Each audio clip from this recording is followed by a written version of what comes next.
Very much. It's been, I think, almost year and a half since we met in Hyderabad.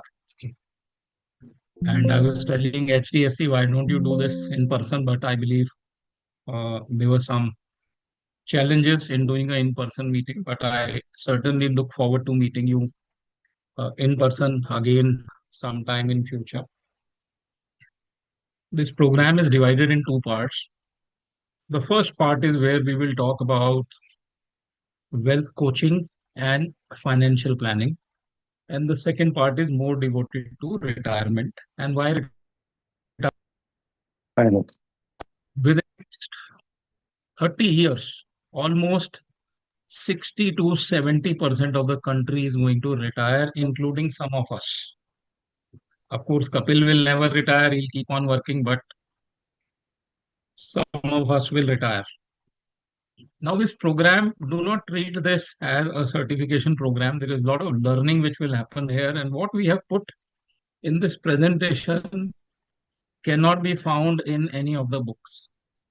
You will not find it any of the books. This is basically the summary of what we have learned over the years. If you see, there is a line written here, moving up the value curve.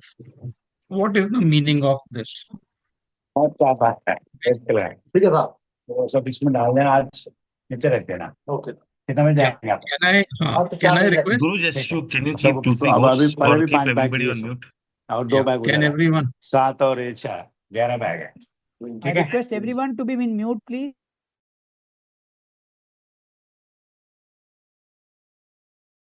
Nikunj sir, just unmute yourself. Yeah, thank you. See, when you work as individuals, let us understand something very fundamental in this industry. When you're working in small teams, when you have very limited resources available to you, you become the brand. You are the CEO of your businesses. I can see many IFAs who are running a very small team, 4 people, 5 people, most of them focused on operations or investor servicing. What becomes very important is that my time becomes more productive. I increase my productivity because that is my investment in this business. You've not invested crores of rupees in this business. Forget about Prudent. Prudent, of course, has invested, billions of dollars in this business. Think about as an individual what you have invested in your business. We've not invested capital. What we have invested is intellectual capital, and the productivity of that capital is very important. Now I can use my time meeting 5 retail clients every day, 10 retail clients every day, picking up 30,000-40,000 rupees of SIP every day. There is nothing wrong in it. Somebody may say, I have a retail model, but retail is not a one-man model. Retail is then you are playing masses, you're not playing quality, you're just playing service game. You're saying, yes, SIP is good. Every day you'll reach out to probably, thousands of investors. You will use AI, maybe agentic calling. You will use technology to reach out. The other way is that you talk to limited number of clients, but you score big. It is like, you must be watching World Cup. If you look at Messi, if you look at Ronaldo, what do? They keep on, they will be near that front line and they don't run much. They save their energy. In the whole match, the ball will probably come to them 8 or 10 times. They are using tactics. What is that tactic? They are goal scorers. He will not go to half line. You will never see Messi running back to the half line. He will be hovering there. If he gets one pass, he will make most of this pass. If he gets one free kick to convert, he will make most of it. So productivity increases when my time invested and the result which I'm getting are disproportionate. For example, you're meeting a client probably 3 times in 3 months. but you will get 5 crore rupees business. High net worth individuals is one tribe which is growing very fast in India. I'll show you some data. And yeah,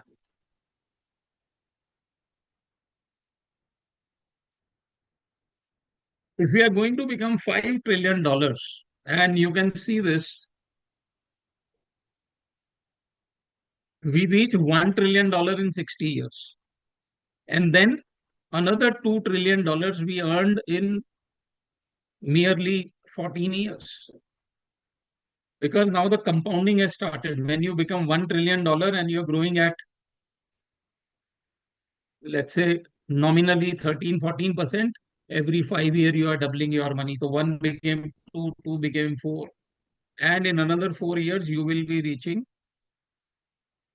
$5 trillion. Now it is natural to understand that our population is shrinking. We are not growing. Our population rate, which used to be 3%, 4% growth rate, has now slowed down. That means what? Money is growing fast. Money is growing at 13-14%. But population is 1.5%. What? More money in fewer hands, which will naturally lead to increase in the HNI population. Look at this chart. I have been using this chart for almost 8-10 years. This is how our country was in 2005. 69% of the country was at the base. These people were earning less than 2.5 lakh rupees a year. And I'm talking about household. Every household, there are about 3. Not 4, 3.5 people. 23% of the country was in middle class. And only 7% was in upper middle class. This was 2005. 2018, what happened? Only 43% country was in the lower category, and lower middle class increased to 33%. But look at what happened to upper middle class. It became 20%, 200% growth. 7 became 21, 200% growth. And look at the high net worth individual, from 1% to 3%, again a 200% growth. As per an estimate, in next 20 years, $1 trillion in India are going to be passed on to next generation. And now what is happening? By 2030, what will happen? And we are somewhere in the middle of that. This 21 upper middle class will double, 100% growth. This 3 will become 7, again more than 100% growth. And this base 43% will be 15%.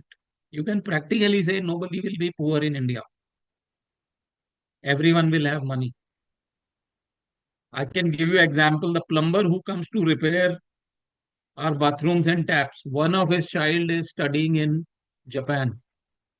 There's a maid servant, 2 maid servants who are coming to my house. In one maid servant's family, one child has just gone to Korea to do her medical. And in one maid's family, one of the sons has done PhD from IIT Hyderabad, and now he is working with Samsung. Because affordability is increasing. So poor are no longer poor. What does it mean now? So let's say 44% of the country is going to be upper middle class. And today, typically a retail person will focus here. This is my focus. And if you look at this category, this is the focus of private banks. So we may choose where we want to focus.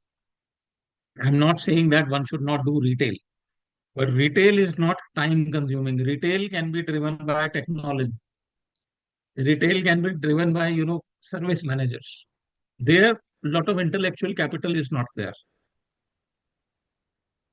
So if you're running a good retail business, plus if you change your personal focus to the high net worth individuals, That is where you will hit the pot of gold.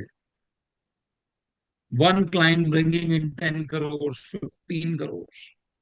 Servicing those clients will increase your productivity.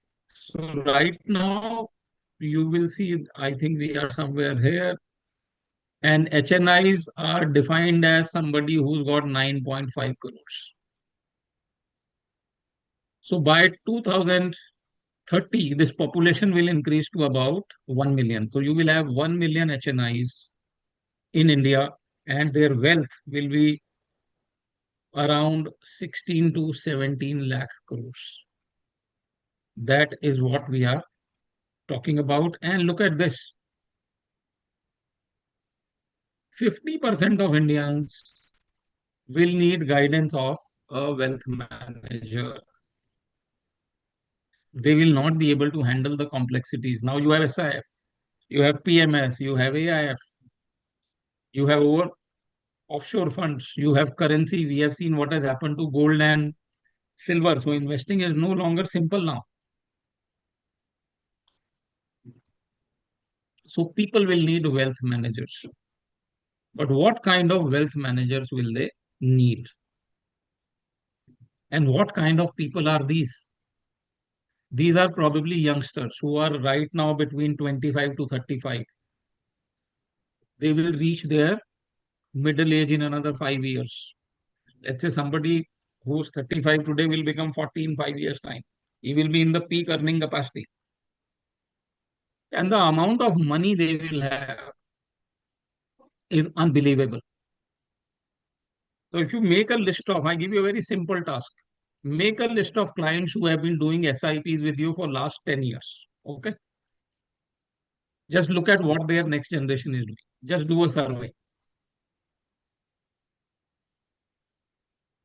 Very simple thing to do. People who are doing SIPs for last 10 years, look at what their next generation is doing. Even if you find 100 people in your client list who are doing it, these 100 people will have 200 clients, 200 children. Out of these 200 children, I'm guaranteeing you, you will find at least 150 future super HNIs. And why am I telling you that you look at those families who are doing SIP with you? Because in those families, the discipline is already there. That is why wealth coaching is needed. Wealth coaching is not about selecting good products. It is not at all about products. There are three stages in the life of an advisor. The first stage is I have good products. Second stage is I have good service. Third stage is what? Third stage is my client believes I can be a change maker for him. I can change his life. I can become his coach. In US and Europe, there is a practice called financial life coaching. Person is working as a life coach also, and is working as a wealth coach also.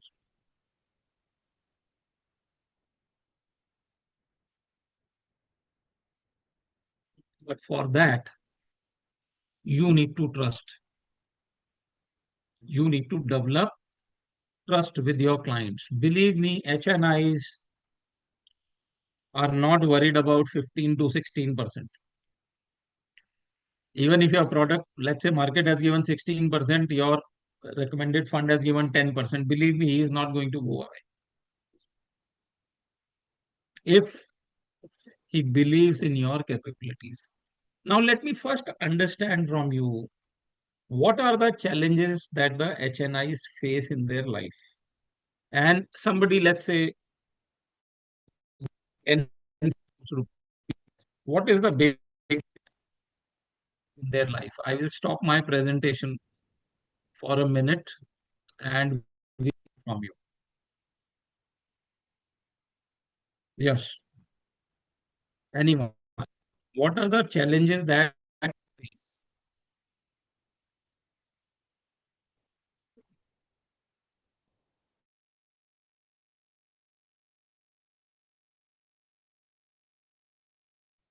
Anyone, Sir, may I answer? according to you, what are the challenges? Sir, may I? Sorry, am I connected? Hello. Sir, one most channel is, sir, they don't know where to invest and why to invest and how to invest.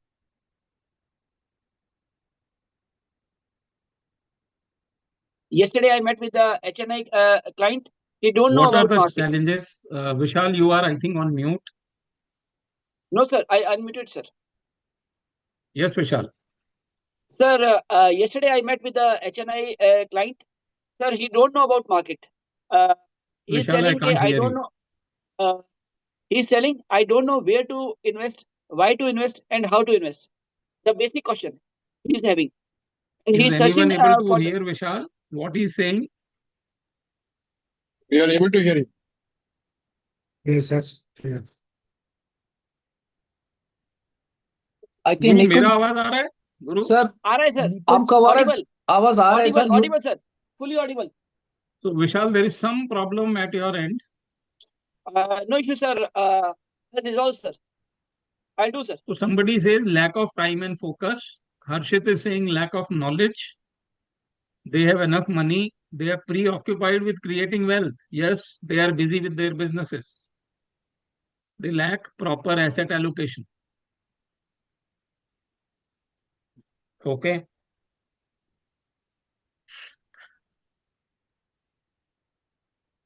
Is it So audible, my sir? speaker is fine. I'm Can audible, sir. somebody try to speak? I'll see my noise removal, personalized speaker. Hello? Sir, is it audible now? Yes, Vishal. Sir, yesterday I Muted, met with looks one of my client. Sir, he's telling I don't know what is market and how to invest. So would you please guide me, sir? He's searching like Can anyone else madman. try to speak? Nilesh Shah, can you try to speak? Nilesh, can you unmute? Yeah, hi. Hi, can you hear me now? Some issue then online. with my I'm speakers. Let me log in again. Give me 1 minute. all right. I think Nikun sir has a speaker issue, I think. Yeah, I think Guru, that's.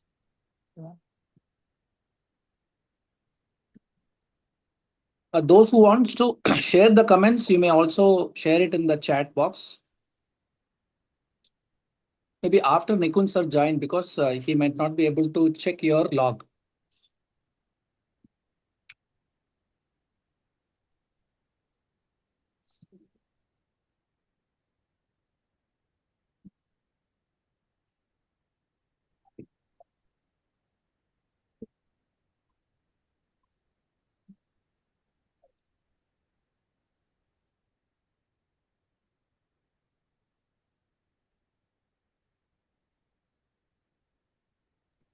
The meanwhile, Alok. Yes, I can hear you now. I think there was Yeah, some Guru, issue. tell me. Yes, Yes. Vishal. Sir, yesterday I met with one of my client. He's having a good income, 4 lakhs rupees per month. But sir, he don't know what is market and how to invest and where to go. There are two challenges which HNIs face. Thank you, Vishal, for this response, and thank you others, those who have written. First is, see, creating wealth is difficult. Somebody who's already earned 20, 25 crores, more than that, his first challenge is a black swan event. If something all of a sudden happens in the market and his portfolio goes down by 50%, then what to do? You will find a lot of clients who will say, I've got 100 crores invested in AIS. I put so much in SIF. I'm safe. I've got 50 kgs of gold. We know what can happen to gold. So their challenge is first, all of a sudden, if something drastic happens, if an event happens and markets crash by 50%, their portfolio goes down by 50, 60%. That's their biggest challenge, number one. Number two, their challenge is liquidity. They have money invested in real estate. They have money invested in private equity.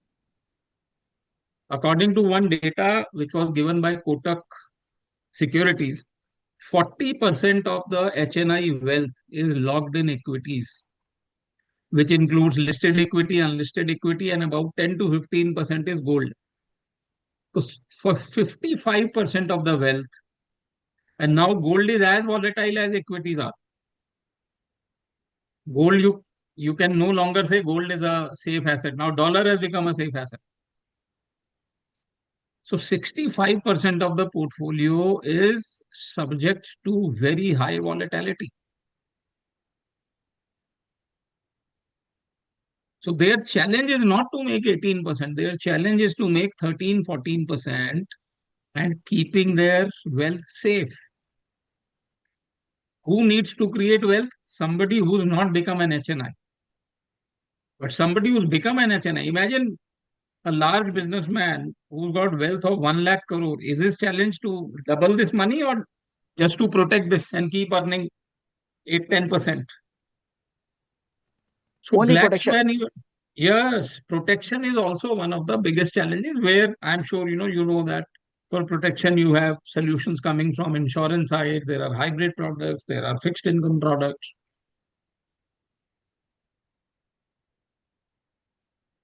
What are the traits of these HNIs and what we should do while dealing with them? And I'm telling you one rule with HNI. HNIs don't want good products. No. They want to deal with good people because good people will never bring wrong products to them.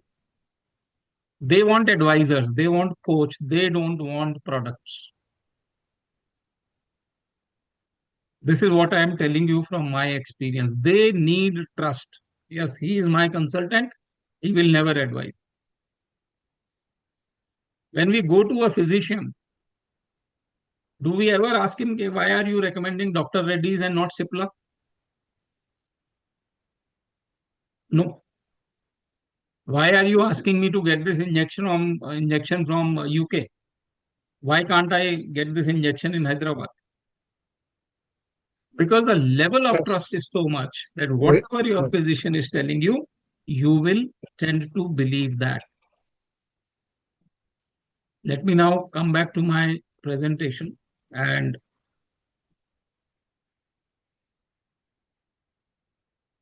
so 50% of Indian households will need guidance of a wealth manager.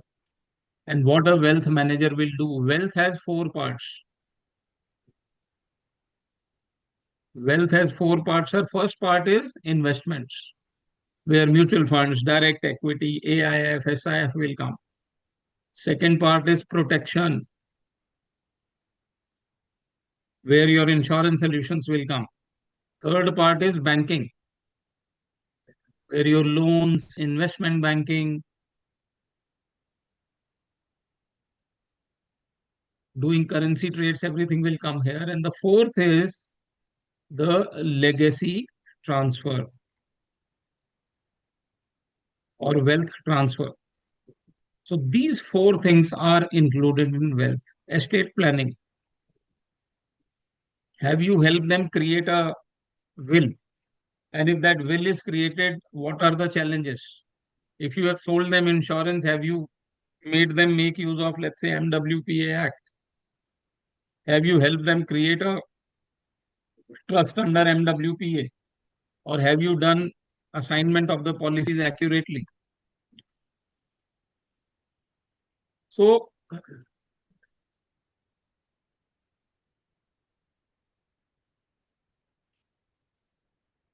understand these sales principles which I have experienced with HNIs. The first is snake vision and eagle vision.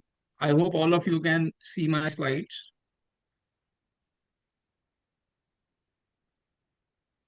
What is the snake vision and what is eagle vision? Snakes have very poor eyesight.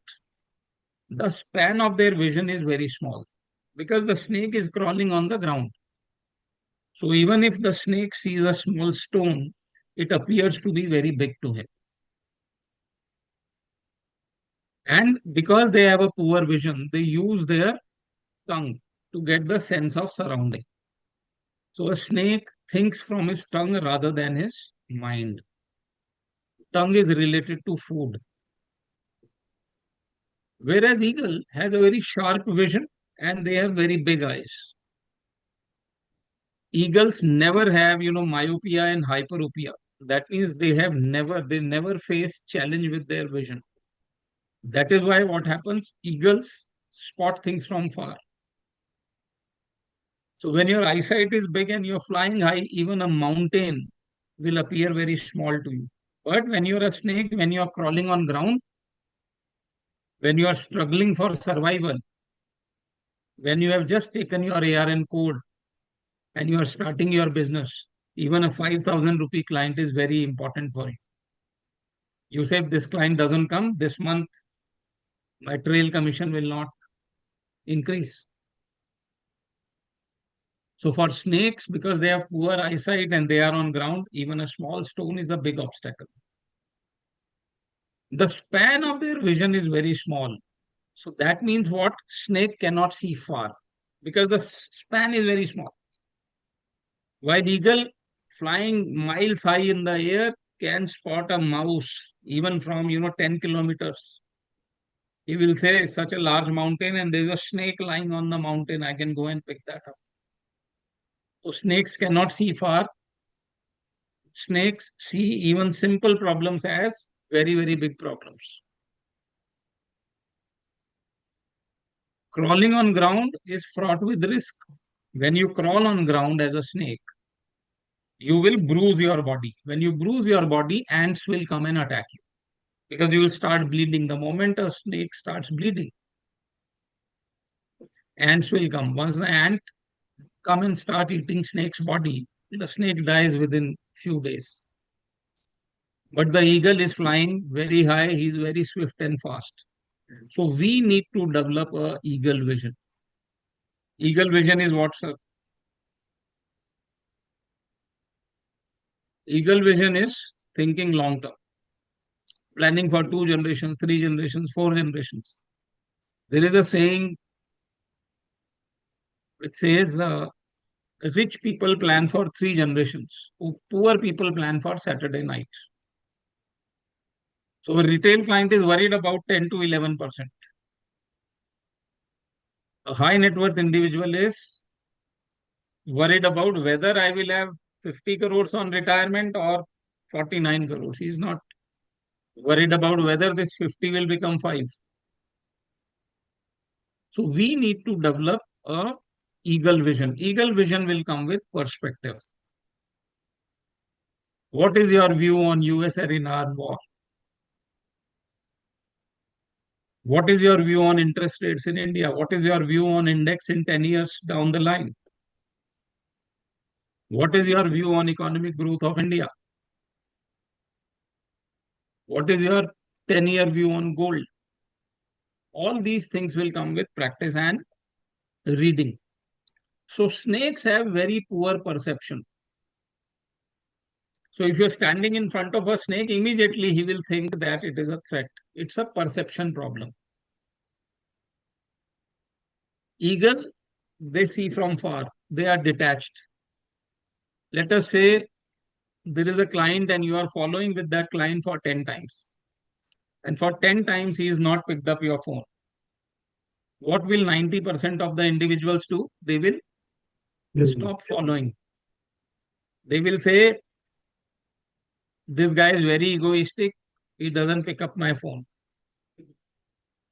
Yet there will be one IFA who will message him. Sir, I'm trying to reach you. I hope everything is okay at your end. I will call you again tomorrow. The client may respond, the client may not. You do not know what is happening at the client's end. Maybe first time you called, he was with friends. Second time you called, he was in a hospital. Third time you called, he was at a cremation ground. Fourth time he was in a marriage. Fifth time there was some urgent office meeting happening. Sixth time he was on vacation with family. You don't know. And because he does not know you well, he is not obligated to take your call. Do we speak to every person who calls on our mobile every day? No. Slowly. So snakes suffer from very poor perception. They will judge their clients. He's a good client, he's a bad client. Eagle will never judge a client. They are detached. They say, fine, he's a client only, it's my job to follow up. I know I have to follow up 12 times to crack a client. Snakes get entangled with small issues, very, very small things. They do not know how to. I have seen people fighting with clients just to prove that they know more. Sometimes it is better to let go. Snakes will speak more in a conversation. Eagles will listen more. They will let the client speak. Let us say client has spoken for 20 minutes in a meeting, and now you have only 5 minutes to speak. The eagle will say, fine, sir, I have heard you. These are the 5 issues that you have raised. Let me address them one by one. They keep an eye on the opportunities. They don't keep an eye on the problems. The eagle knows markets are bad, portfolio has fallen. The client's mood is bad. If I argue with the client, the mood will become worse. But there is an opportunity. What is the opportunity? Let's say equities are volatile. I may pitch hybrid. Yes. I may also show him the part of the portfolio which has not fallen because which is providing protection. I can also tell him that, sir, your portfolio is divided in 3 parts. One part is giving you liquidity, second part is reducing the risk, and third part is the high risk. So there is a problem in the high risk portfolio because markets have fallen. But the other 2 parts, they are doing very well. 67% of the portfolio is doing still very well. So out of 3 parts of your portfolio, 2 are doing very well. Only problem is with the third, which I acknowledge. But this problem is not a long term. This is not a structural problem. It is related to the volatility. Snakes look for instant gratification. Every meeting I go, I should pick up a check. Otherwise, I'm not a good salesman. Eagles are detached. Eagles say, I am doing client a favor. I am guiding the client. When I'm providing this guidance, lot of time markets will go up and down. And the client I know will be unhappy when the markets are down. But I will not be angry with the clients. I will treat this client as my own child. So let me give you an example from a book of psychology. So there is a child which is 4-year-old. And he has a father who's 40-year-old. Okay. The child says, I want to buy a bicycle.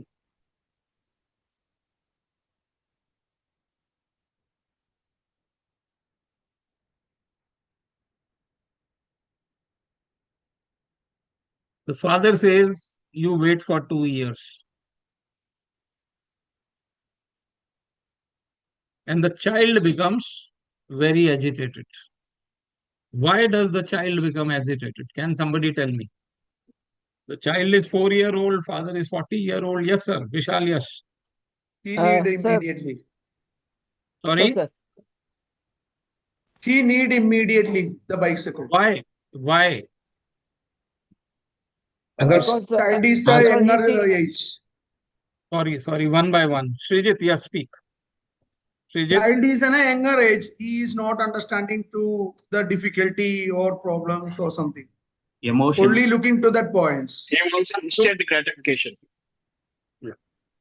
pleasure of writing it now. What is child's age 4 years. and how much time the father is asking him to wait? 2 years. 2 years. 2 years is what percentage of his life? 50%. 50%. And 2 years is what percentage of father's life? Sir, only 5%. 5%. 5%. Right? A person who has only lived for 4 years cannot wait for 2 years. But a Yes. person who's seen 40 years, he can wait. You have been advising your clients for 15 years. 1 year, 2 year is only 15% of your life. But imagine a child, imagine a client who has only started 2 years back and he's seeing 6 months of losses. 25% of the time he has spent in the markets, he's seeing losses. He will be agitated. He will say, Srijit, you may have spent 15 years, but I have been investing with you only for 2 years. And these 2 years, 1.5 years, boss, you have given me losses. And we know markets can be 2 years, 3 years. Also, we've seen 10 years of no return. Now, in that case, if a client is fighting with you on daily basis, it is very likely that 9 out of 10 advisors will say he is a useless client. Let me focus on my retail clients. He is too much of headache. I was in Chandigarh doing a presentation for HDFC Life. And the presentation was from retail to HNI, how do you move? And one advisor told me simple. He says, sir, whenever I pick up a policy from HNI, it's too much of headache. They want so many things. So I will rather focus on retail.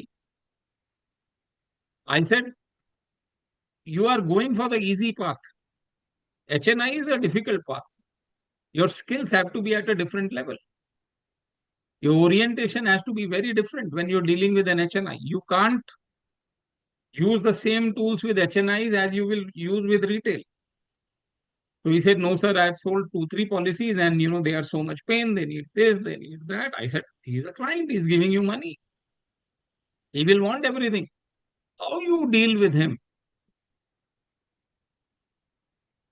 is where your skills will come in. But imagine an advisor who's dealing with this client very calmly. 1.5 years, the client's portfolio is negative, but the advisor every time is very calm. And he is resolving the queries, he's giving the answers. There is a chance that the client may stop investing. I'm not denying that. Client will say, yeah, let me go back to FD. Let me go back to fixed income. But there is also a very good chance that the client will develop proximity to you. He will say, yeah, he's one person who's very calm. He never raises his voice. He's always agreeing with me. He's answering my questions very calmly. That is what detachment is. You know that the clients will complain, and they will complain more when they are younger in the cycle. They will complain less when their cycle has increased. So if you do a simple analysis of your clients who are, let's say, who have spent less than 2 years with you, who have spent 2 to 5 years, and who have spent 5 year plus, you will see in the third bucket, their queries, their behavior will be more stable. The younger you are, the more cranky you will be. People always see to treat your clients as that 4-year-old person who is complaining. And I've dealt with many of them. When the client is young, when you're looking at things as snake, now this may be a client and this may be an advisor also. Snake will see volatility as a risk, but eagle will see volatility as an opportunity. Warren Buffett is an eagle investor. A derivative trader is a snake because he sees 2 minutes, 3 minutes, 4 minutes. I've seen people analyzing 3 minutes candle charts, 1 minute candle chart in our office. He says derivative, if you are trading even in 1 minute, you can make 1 lakh rupees. There is nothing wrong with that, but does it take you far? Let me give you a real life example how a snake and eagle sees. So there is I stay in Bombay, and where I stay, people are very rich here, except me, let's say, a lot of people are rich. So there is a Starbucks just under my house. So I had to do one investor event for one of the distributors who stays very close by. And he's managing 3 to 400 crores. Living in this locality, there might be, let's say, about 3,000 flats in this locality. So in about 200 acres, you have, let us say, 1,000, 1,500 very rich families. Okay. So he called me, he said, sir, on Sunday the event is there. Why don't you come and discuss? We will decide what to speak in the meeting. What I will speak, what you will speak. I said, fine. So I went there. I met him. We met at the Starbucks. So we were sitting on a sofa, and after 2, 3 minutes, there was a gentleman who walked in. This gentleman was wearing a tracksuit and he must be running. He must be about 60. So he sat on the table next to us and he found that we were talking about stock markets, we were talking about mutual funds. So he overheard and he also joined the conversation. He said, Are you talking about stock markets? Are you from financial services? He said, Yes, sir. I'm a distributor. I said, I'm a trainer. I'm a keynote speaker. And all of a sudden, this distributor asked this person, Sir, where do you live? He said, I live here only. And he said, Sir, which building? He said, I also live in Hiranandani. Which building are you in? So this person who was wearing the tracksuit, he said, I am from, there's a building called Evita. And this conversation is about 8 years older. At that time, one flat in Evita building was about 30 crores. Today, it must be close to 50. It's a 5,000 square feet flat. He says, Sir, oh, you stay in that building? I stay in the next building. Now, next building is a middle class building where 2, 3 bedroom houses are there. And this person thought, the distributor thought, he's such a rich guy. Imagine I did not know him. So his focus from my conversation shifted to talking to him. And he's now trying to find out what this client does. He's trying to find out whether can I get some money from him. So he's trying to get an appointment with that client, basically. So the client was very smart. He realized that he's a broker, he's a mutual fund distributor. So he said, Sir, which floor are you on? He said, I am on the highest top floor. There are 2 flats in each floor. I stay in one flat, and the next flat I've created my office. So that means at that time, that property itself was about 60 crore rupees. Now this guy is, he's mouth watering. There is greed in his eyes, you can see. And he's trying, no, sir, let me come and meet you, sir. I'll guide you there. All those jargons that people use. And this investor was a seasoned investor. So he tells this distributor, son, have you heard about a company called Godrej Properties? He said, yes, sir. He said, you know what is its market cap? So he had no clue. I told him at that time, I think the market cap was about 10,000 odd crores. So I said, yeah, sir, I think around 10,000 crores. So he told the distributor that 10% of the company is owned by me. That means in one stock, he had wealth of 1,000 crores. And this distributor was trying to crack that client there and then. He was trying to get an appointment. Now, if I was in his place, I would just say, it's a very nice meeting to you. Can I get your contact number? I would love to learn from you and understand more about your business. Or can we catch up for whenever convenient? But I will never ever indicate that I'm a distributor and I'm. Now, such a client will probably take 1 year because he's so big and he knows much more. A person who's holding 8% in Godrej Properties Imagine what his level of understanding will be. And that's what I call a snake vision. After that, I'm very, very sure that, the client would have never, of course, the client did not give his number to him. And so Godrej Properties, if I see today's market cap is about, 55-60,000 crores. So today, that person, if he's still holding those stocks, is 10,000 crores of wealth only in one stock. The mistake which this distributor did was, I bumped into a stranger, and stranger was high net worth individual, and I straight away ran after his money. Example of snake vision. The first rule is have eagle vision. It's okay, the client might be 1 lakh worth of 1 lakh crore. Don't think of taking his money in first 3 or 4 meetings. Just develop a rapport with the client. Just tell him what you do. If he asks, sir, I am into financial services. We help our clients with building, managing, and transferring their wealth. Simple.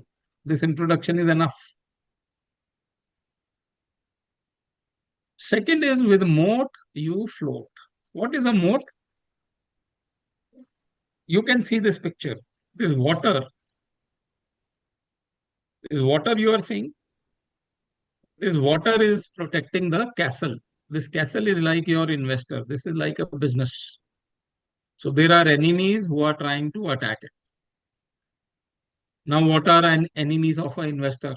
Inflation could be an enemy. Market volatility could be enemy. His own behavior can be an enemy. Political destabilization, the systemic risk can be an enemy. Now, when you are an HNI, when you are a king who's living in a castle, you have to protect this castle. The moat is the water which is surrounding. Now, every advisor should develop a moat. What is your moat? One is, sir, I am a mutual fund distributor. Now there are 1 lakh mutual fund distributors in India. There is no differentiation. Somebody says, sir, I focus only on retirement. Now that's a moat. Somebody says, sir, I create wealth. That is a moat. Somebody says, I am a risk architect. I create a risk infrastructure around you so that your building, your castle remains same. I was watching a video. Somebody was introducing himself. He's an insurance agent based in UK. And he said a beautiful thing. Okay, sir, I am a financial architect. I create a financial home for you. In that financial home, there is one room which belongs to your retirement. There is one room which belongs to your children's marriage. There is one room which is for relaxation. Now, once these rooms have been designed, I will start picking up furniture. I will not pick up furniture first. So I will not sell you a policy first and then say okay, how it helps you. No. I will first design a room. And the moment he sells a policy to a client, he sends a letter to the client. Now see how smart he is. There is a letter, let's say, for example, let us say you sold a HDFC retirement fund to one of your clients. And the fund writes a letter to the client. Hello, I am HDFC Retirement Fund. Thank you very much for investing in me. You have shown a lot of trust by investing in me. Let me tell you, I will reciprocate that trust when you need money. When you retire, I promise I will be standing there by your side. Now, what has happened? This person will start seeing this mutual fund scheme as a person. What this gentleman does, he writes a letter from insurance policy. And he says, till you are alive, I know you will work very hard to take care of your family. And I want to tell you, after you are gone, I will be standing for your family. Now, that is his moat, financial architect. Now, your moats can be different. Let's say a client who has just been introduced to you. For him, you will have a moat which is a wealth creation moat. Client who have 100% portfolio with you, there your moat can be risk protection. It can be liquidity. For future HNIs, maybe your moat can be obscene wealth. Sir, I'll help you manage 10,000 crores one day. But create a moat strategy. In case you want to deal with HNIs, a moat strategy will help you a lot. The third rule is... Sir, 1 second. इसमें मेरे को Yes. समझ में नहीं आया. When the client invested in the insurance policy, the client came as the client became the insurance policy and sent a letter The as the client bought an insurance insurance policy. Huh. So Kapil bought, let's say, I'm just taking a name, let's say LIC Jeevan Suraksha he bought. Okay. Okay. Now this agent writes a letter to client from LIC Jeevan Suraksha. Hello, I am LIC Jeevan Suraksha. Okay. But is it correct to do that? Nobody is stopping you. Nobody is- Okay. It's a very different thought. But he's giving a personalized touch. It is giving life to that scheme. For example, today if I sell let's say an SIP. Hello, I am your SIP. Thank you for showing so much trust. Let me tell you a few things upfront. Okay. There will be many times when you will see me fluctuating with market. But I promise you, over a period of time, these fluctuations will reduce. Because I'll help you do rupee cost averaging. Now, all of a sudden, a SIP has become my family member who's talking to me. Got it. Before stopping that SIP, the client will think at least 50 times.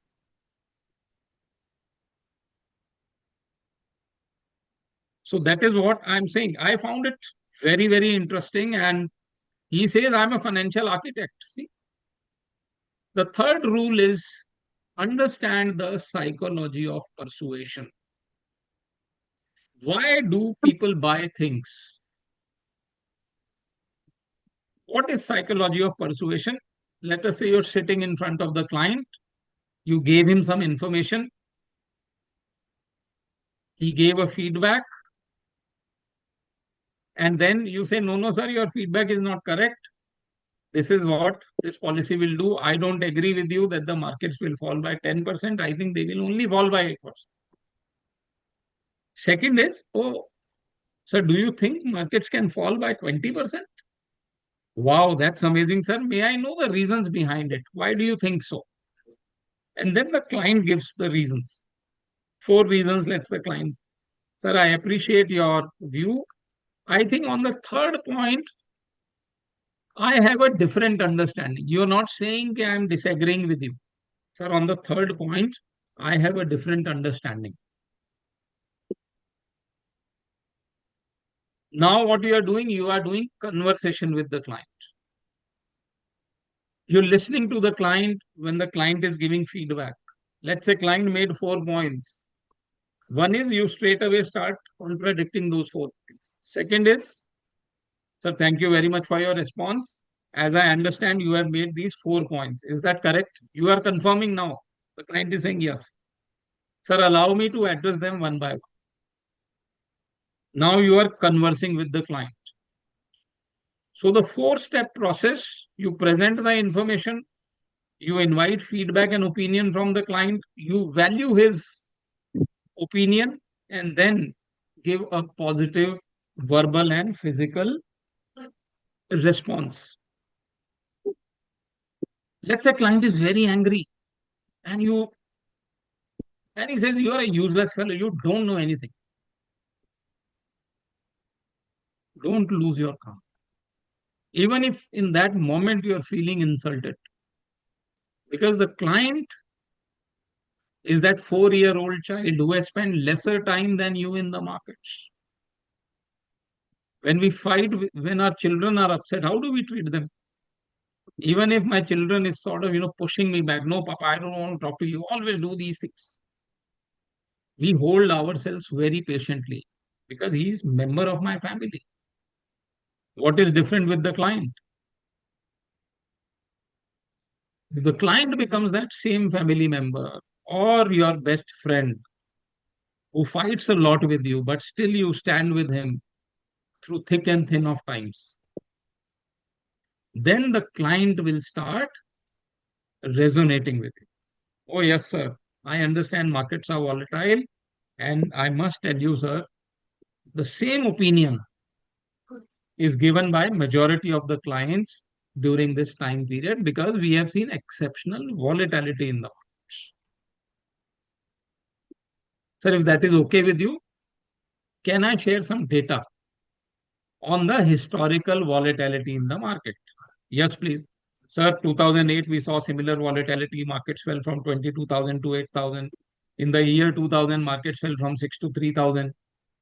In the year 2018-19, markets fell from XYZ to 41,000, index became 16,000, 17,000.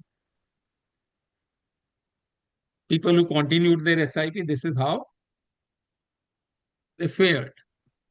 So I understand that volatility has hurt our portfolio value, which we should not ignore.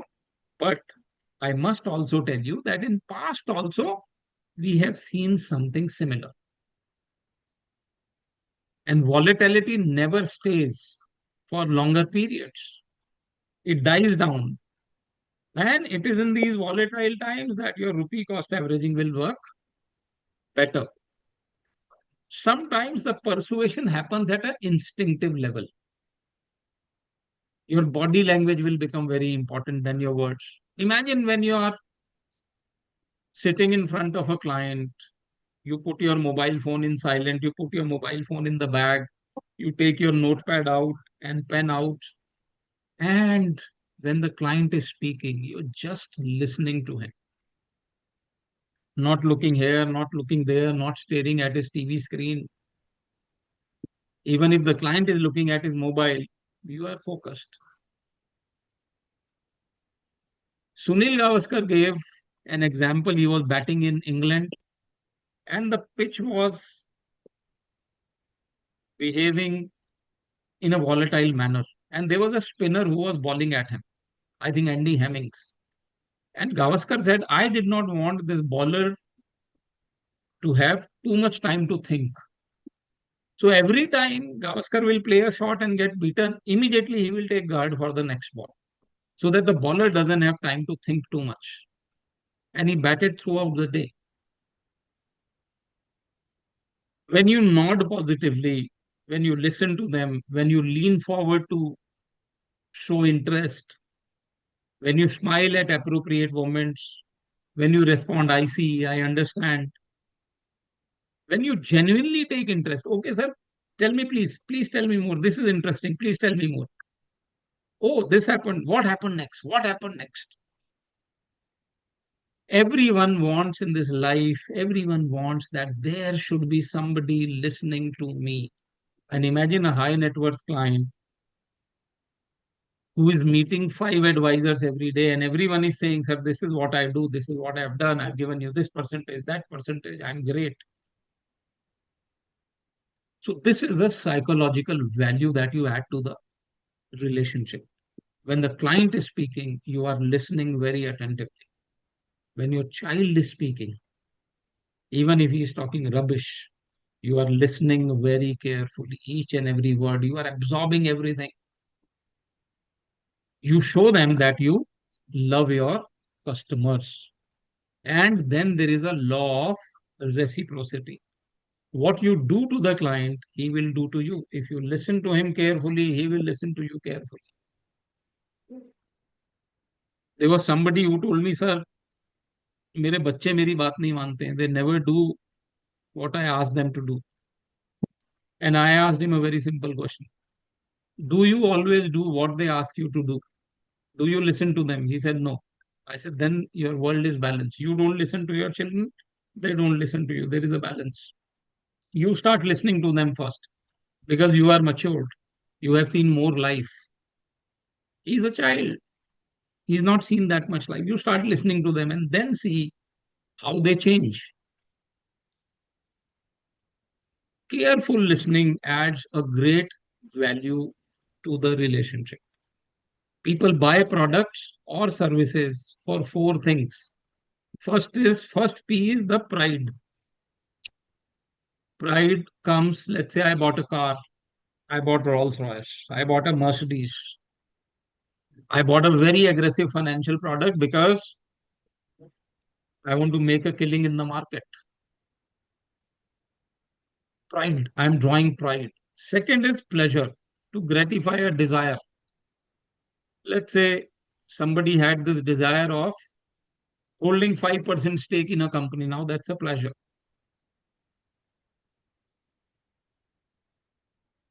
I want to travel in business class. That's a pleasure. Going to places, doing things, vacations, owning an island, pleasure. Then they buy things for peace.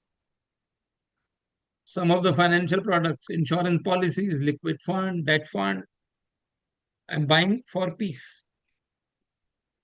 And then there is profit. Your AIFs, SIFs, small cap funds. Now, when you tell a client, say, this hybrid product is there to provide you peace. The small cap fund is there to give you profit. So when markets are volatile, you show them the difference. This is what hybrid is doing because its job is to give you peace. Its job is not to compete with the small cap fund. It is providing you a cushion.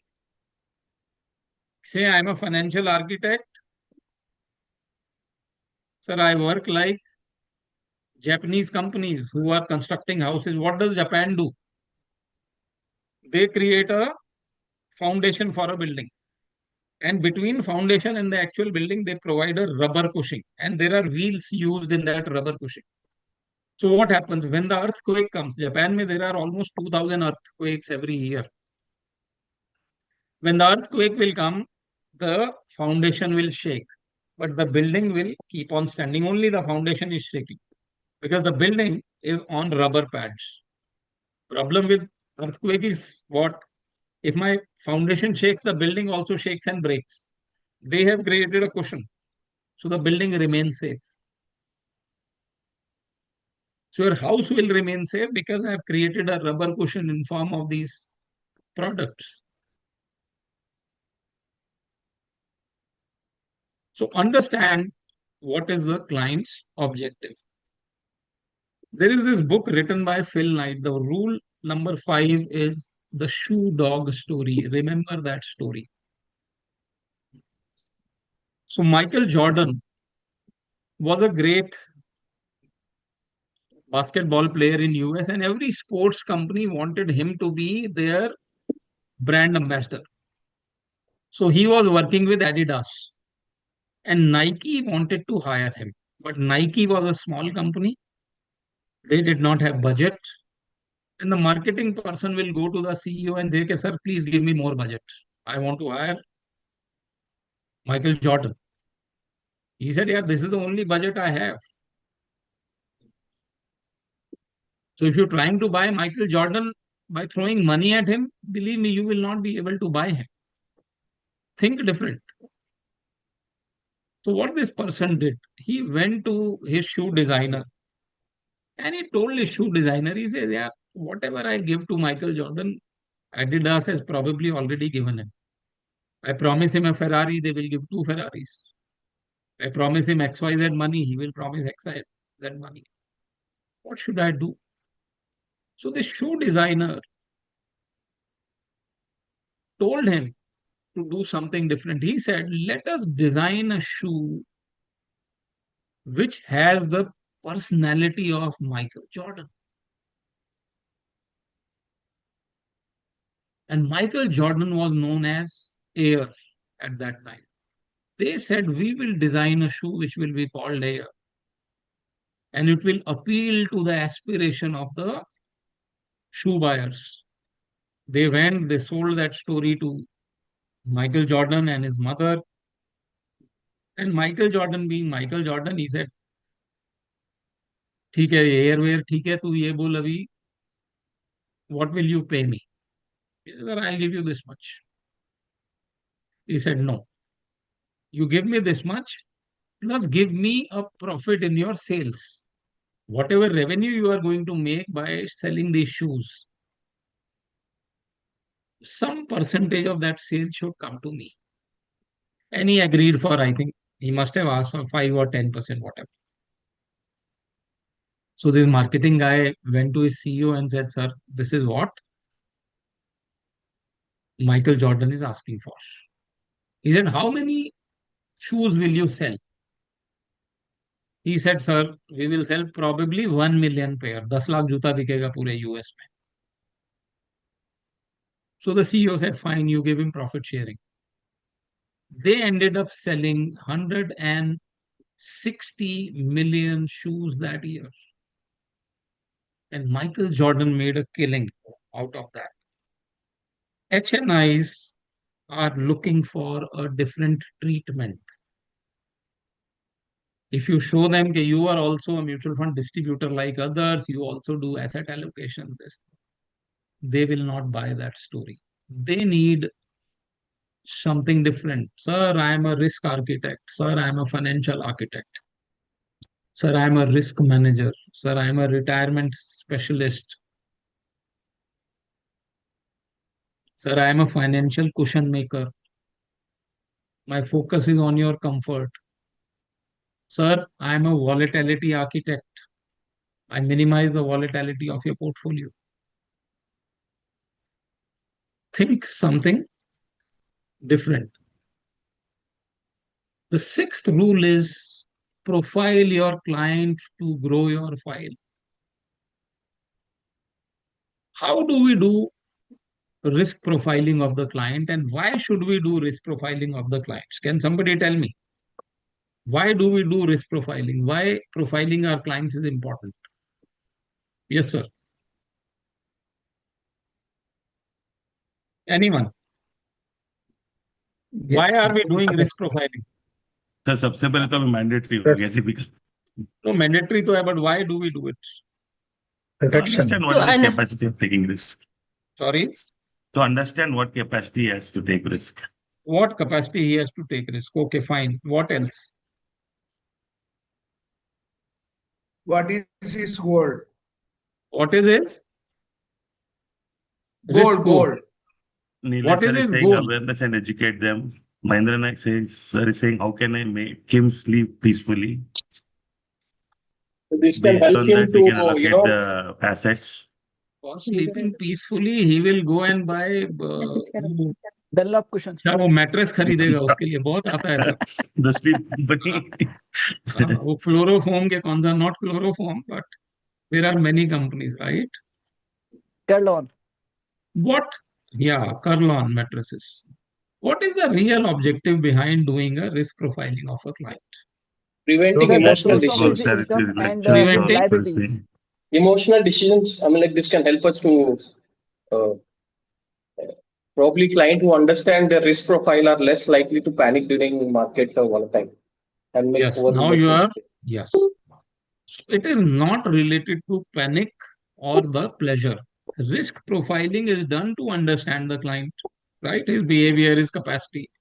When you understand a client very well and you design a portfolio accordingly, you are minimizing the behavioral surprises of the client.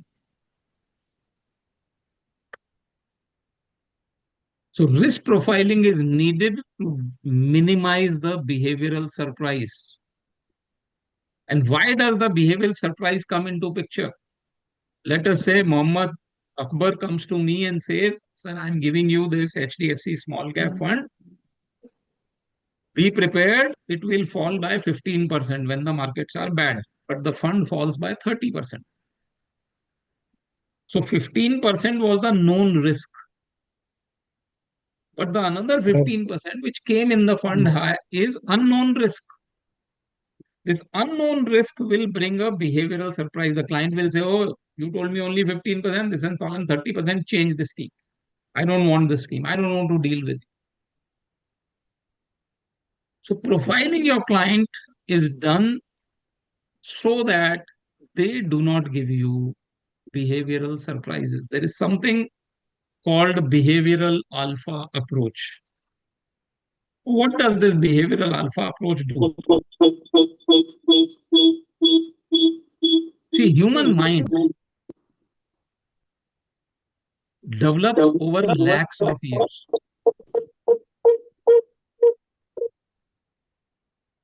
So our human mind today, if you see, is still the same if I were to travel back in the history by about 2 lakh years, when caveman was there on earth.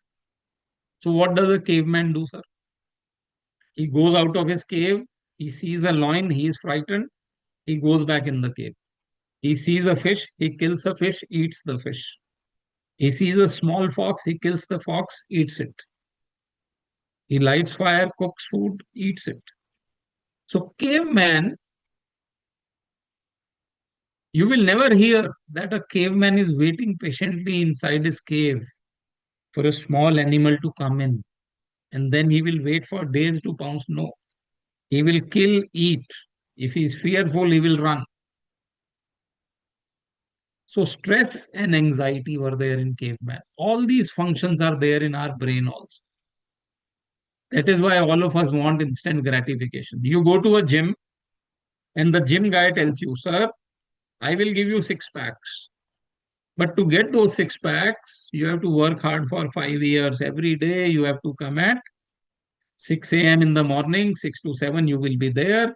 First 1 year, there will be no muscle development, sir. You will remain like this. Second year, 10% improvement. Third year, 15% improvement. Fourth and fifth year, 10% improvement again. Sixth year, you will see your 6-pack abs. How will you react? You will say, no, I will go to other gym. The other guy was saying he will develop 6 packs in 6 months. Why should I not go there? The other advisor told me he will get me 40%. You are saying only 12%. Why should I not go to him?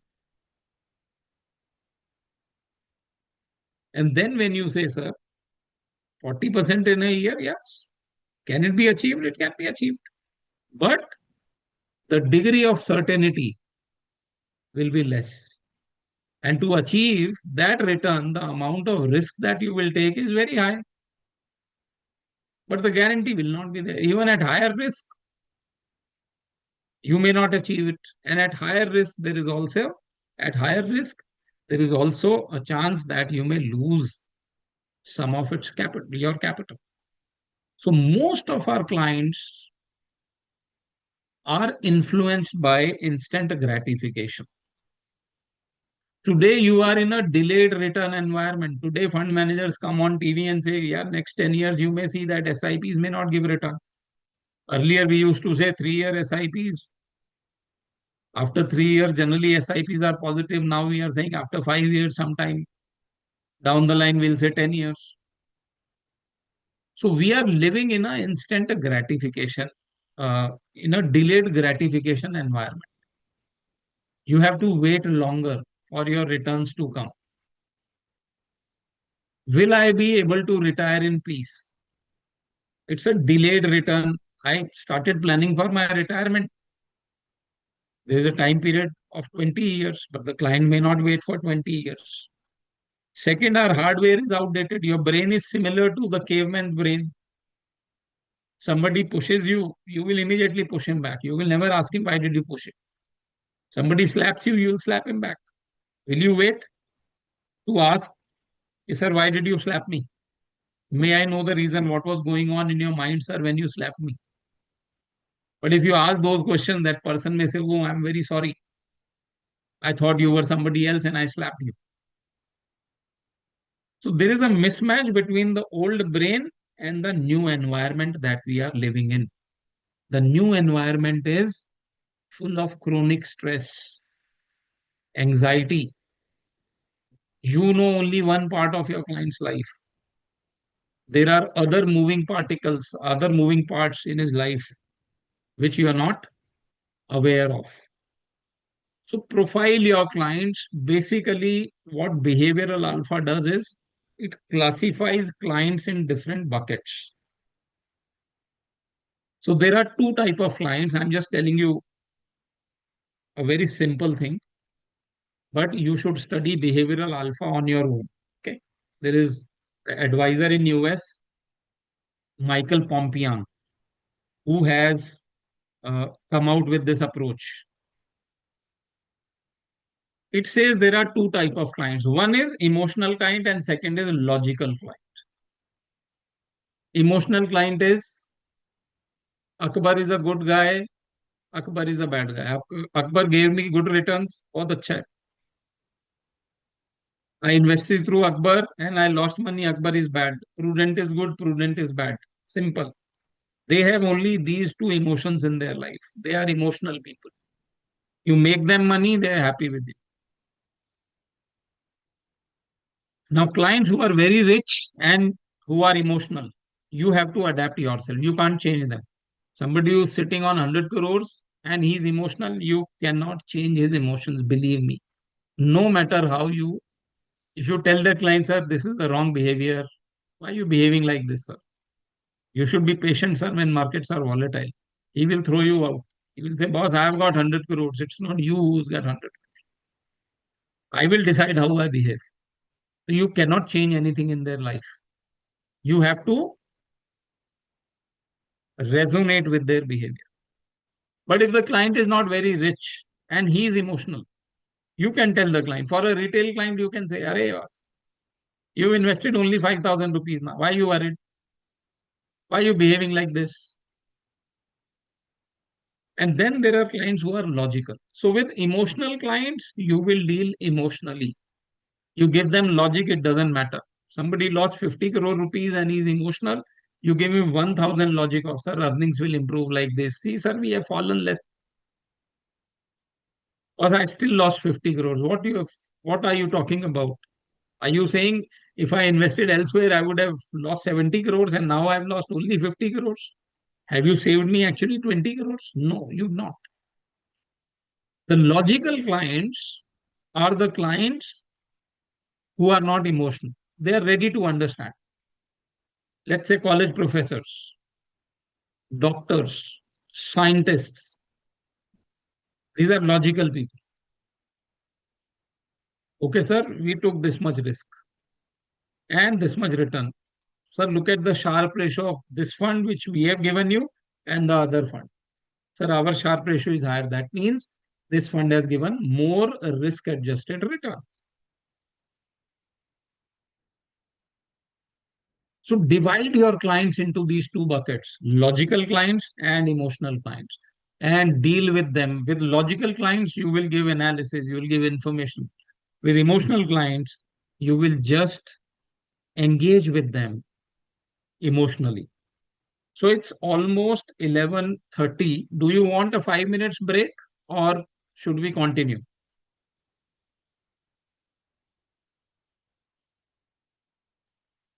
Sir, continue. Okay, Sir, great. continue, Great. sir. So far I have told you the characteristics of HNIs. Now I'm giving you 7 rules which should be followed. The first rule is don't sell. And you will ask me, sir, if I don't sell, then what do I do? I'm a selling machine. I've got mutual funds, I've got insurance policies, SIF, AIF. I'm there to sell. HNIs cannot be sold to. They will buy when they decide. They will buy if they like you. If you keep selling them, they will never buy.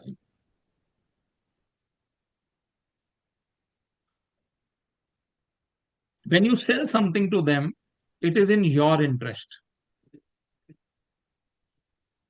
When they buy something from you, it is in their interest.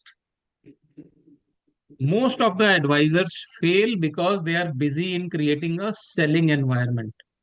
So this product, better performance, this, that, HDFC Planet.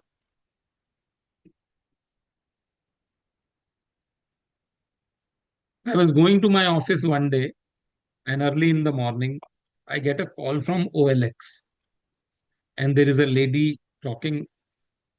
I spoke to her. I said, yes, madam, tell me. She says, sir, I'm from OLX. I said, fine. She said, sir, do you have a car? I said, I've got 2 cars. She said, sir, do you want to sell them? I said, no. And the third question she asked me, why don't you want to sell them, sir? And I told her, because I purchased my cars only last week. My cars are only 1 week old. That is why I don't want to sell. And she immediately cut the phone. She thought I was joking with her. The second instance is I was at the Calcutta airport. I get a call from Airtel. So this lady calls me. She says, sir, I'm from Airtel. I need 2 minutes of your time. I said, madam, I am headed for a security check. Can you tell me what this call is about? She said, sir, I have studied your monthly bill and the data usage of your phone for last 2 years. You are spending a lot of money on data and voice. I can help you reduce your phone bill by 70%. I said, fine, my security check will be through in 5 minutes. You call me after that. After 5 minutes, she called me and she indeed saved me 70%. My bill used to be 2,300 and now the combined bill of my daughter and my bill is 850 rupees. It has been 7 years. She did not sell me anything. She helped me. Does every HNI on the face of this earth need your help, sir? Does every client need our help? Yes. So if I am a physician and I'm trying Yes, to sir. sell medicine to everyone, so there are people who are healthy, they don't need me. But a healthy person can also have a friend who's a physician, right? So if I'm a doctor and you are healthy and I become angry with you, okay, boss, you know me for so many years, you never come, sir. You've never got any heart treatment done by me. You've never complained about chest pain. I don't have chest pain. I may not need your services. Only few people will need our services. A wise monk knows that not all mountains are to be climbed. It is okay if you don't climb every mountain in your life. It is fine. HNIs don't need products. They need help. And sometimes they don't need help. It is okay. So do not sell to HNIs. Let me give you a real life example. This was in Delhi, old Delhi. We went to meet a client. I was in Delhi. We were doing sales calls with clients. We were trying to sell a real estate product. And our Delhi chap was very aggressive. He said, sir, last 2 days, we are doing sales calls. Nobody has bought our products. Now he's a big trader in Chandni Chowk. He was a metal trader. So he said, sir, this person can give us 10 crores. I said, fine. So when we went to his office, I saw that the client was wiping off sweat. He was sitting in a air conditioned office, but still he was, sweating, and it was 5 o'clock in the evening. And I realized that the client was not in a good mood. I told my colleague, I said, let's not sell anything to me. He doesn't seem to be in a proper frame of mind. See, he's wiping off sweat. He's sitting in AC and still wiping off sweat. So something is wrong with him. So this colleague of mine, he said, sir, no, sir, don't think too much, sir. You just go and chipkao the product, sir. I need 10 crores. I said, let's do one thing. Let's not show him any product. If there is a need to show the product, we will show him. So we went to the client and the client was not interested in meeting us. He shook my hand as if, there was a cotton ball in my hand. Somebody has placed cotton. And the guy was very tall. He was so strong that he could have crushed just by placing hand on my head. He could have crushed me. But when he shook my hand, I felt that, I am shaking a child's hand. It was so soft. I could have crushed. So I realized the person is not interested in meeting. So he gave me his card. He dragged my card on the table. Okay, tell me, Mr. Sharma. He said, will you have chai? I said, no, I don't want chai. He said, why? We are from Delhi and you're saying no to the chai. I said, sir, I am also from Delhi and I know how Delhiites ask for chai. You ask me with the same enthusiasm, I will take chai. Otherwise, I will pass. And he woke up. He said, अरे यार कमाल कर दिया आपने, चाय पिलाते हैं आपको. And within few minutes, Chandni Chowk ka best sweets and things were there on the table. So he said, okay, tell me, what product do you want to discuss? I said, there is no product. He said, then why did you come to me if there is no product? I said, no, we have been visiting this market for many years. And every time we come here, people talk about you. People talk about Mr. Gupta. And everyone says, have you met Mr. Gupta? Have you met Mr. Gupta? So there must be something very special about you. And we just thought we'll meet you, have chai with you, exchange our cards. So he was happy that we were not selling anything. So we kept on talking. And then I asked him, sir, if you don't mind, can I say something? He said, yes. I said, sir, you are sweating despite sitting in an AC cabin. I saw you were dabbing your forehead with towel. Is everything okay? He said, no, just business related stuff here, nothing much. And we kept on talking, and all of a sudden he tells me that he has lost 5 crore rupees in a single stock. I said, how did you lose 5 crores? He said, no, yeah, we had invested about 10 crores, the stock has halved. So in about 3 months time, the stock has become half. I said, fine. I don't know if it was 50% loss or 30%. He must have invested more. So I said, you're saying that you've lost the money. Have you sold the share? He said, no. I said, that means you've not lost. Only the market value of the stock has gone down, and market value of anything and everything can go down. So markets are falling every day. We've heard stories of Amitabh Bachchan going bankrupt. He got Kaun Banega Crorepati. We know the stories of, other successful people. He said, yeah, that is right.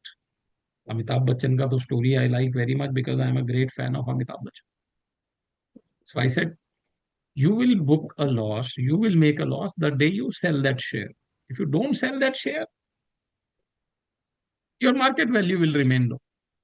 You wait for some time, the market value can come up also. And then he told me that it was Reliance Industries. I said, yeah, Reliance Industries, why do you have to worry? The company is generating 1 crore of free cash flow every minute. And because he's a businessman, he understands what is free cash flow. And he said, wow, I didn't know this about Reliance. So that means this is indeed a good company. Should I average out? I said, I will tell you at what price to average out. So if you have additional cash flows, you let me know. I will tell you when to buy more. I will check with the fund manager. So he was very happy, sir. Now again he says, yeah, at least now you tell me the product. I said, there is no product. And my colleague is looking at me with angry eyes. If he had a gun, he would have shot me there and then. So when we left his office, the client said, Mr. Sharma, I appreciate that you've not sold anything to me. I really appreciate this. But give me 5 minutes. He called his accountant and he asked his accountant to check how much money was there in his current account. There were 42.5 crore rupees there. He made a 42 crore ka check and he gave it to us. He said, now you go and fill the product. name of the product, and I will not ask you a single question. I said, no, sir, this is not something that we would want to do. 42 crore is a big amount. Even if our product is good, I will not advise you to start with such a large amount.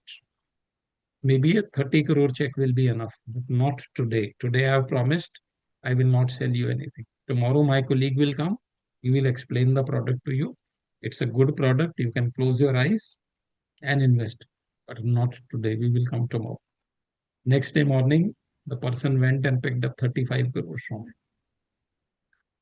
So HNIs need help. They don't need. So selling is seller oriented.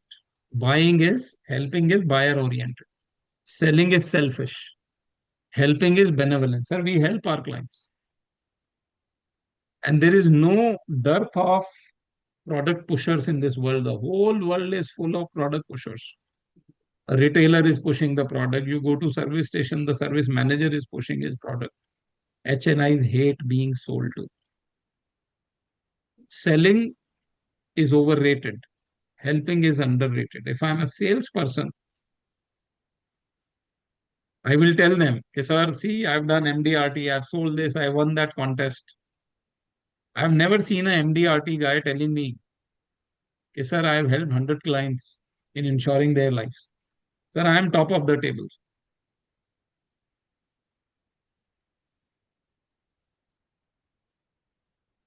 So don't sell.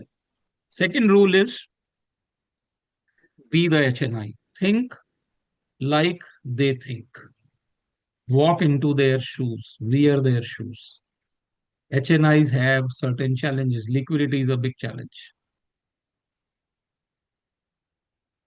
When you don't sell them any product for first 3-4 meetings and you ask them these questions, sir, may I know in this volatile environment, how do you manage the business liquidity?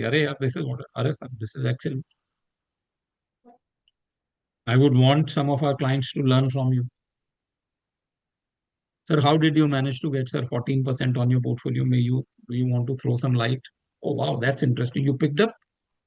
Oh, wow. So you picked up small caps at that time. At that time, sir, valuation of small cap was very low. Amazing, sir. Now, even when you're praising the client, you are realizing that if I praise him too much, he may not need my help. But believe me, everyone needs help. Think like the HNI. Okay, sir. Today, sir, I've seen your balance sheet. I know the company, sir. And I believe that almost 75% of the valuation of the company is because of you. If your company is valued at 1,000 crore, 750 crore is because you are sitting on the seat. So that's a huge risk.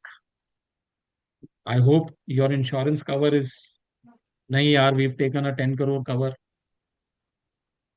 How much cover should I have? Don't answer him there and then. So to calculate that, I will suggest something. This is what we did with another client of ours. He is also an entrepreneur like you. We calculated economic life value for him. Or the client says, yeah, I want to create 100 crores. So believe me, most of my clients were thinking they should create 100 crores by the time they retire. But when I told them that you could create maybe 1,000 crores, 1,000 crores, how? Sir, I'll explain. So when you think like them, you also think like, okay, what I will not do with my money. When you think it is your money, list your priorities, take a fresh look at the risk, and then you advise. You've seen this movie, Khosla Ka Ghosla, one of the best movies I've ever seen. It's a nice Hindi movie. So this person on your right is trying to sell a land. Okay. So this person is trying to sell a land to somebody who wants to buy the land. And this person is his broker, the buyer's broker. And he is interacting him continuously. So he asks him a question. Okay, are you a broker or you are the party? He says, sir, I am broker. And then he says, आप चुप रहने का क्या लोगे फिर आप? You please shut up. I don't want to talk to broker. I want to talk to the party. So when you think like an HNI, you become the party. You are no longer the broker. Let us say you have sold a product to the client. He's doing the paperwork. And while doing the paperwork, there are certain other facts that come out, which make you feel that this product is not suitable for the client. You stop there, sir. Let us stop. I think this is a new revelation. We will have to factor this in. And when I factor this in, I think this product is not suitable, sir. So let's not invest today. Let's wait for a couple of days. I will have to do some calculations around it. Now you're showing that you are thinking like him. You are not in a hurry. See this movie if you want. If you like Hindi movies, please see this movie. The language that we use, I was making a presentation to a mutual fund in Bombay in 1997. I used to work with a broker. We were making a presentation to one of the public sector fund. So I was presenting and I was using, sir, your fund has 40 branches, your fund has invested here, your fund is doing this. So the broker who was, we used to call him Lalaji, he was also there. He was our MD. So he called me, he waved to me, he said, Nikunj, come here. And then he whispered, he said, don't say your fund, say our fund. I said, fine. And I changed my language. Our team, our branches, our fund, our portfolio. So for example, if you tell a client, sir, your portfolio, that means there is a distance between you and him. When you say our portfolio, you are part of his family. So what words to use? Whose money is it? It is our money. Whose portfolio is it? It is our portfolio. Whose performance are we talking about? Our performance. When our performance is bad versus your portfolio performance is bad, it's different. Whose credit is it? Our credit.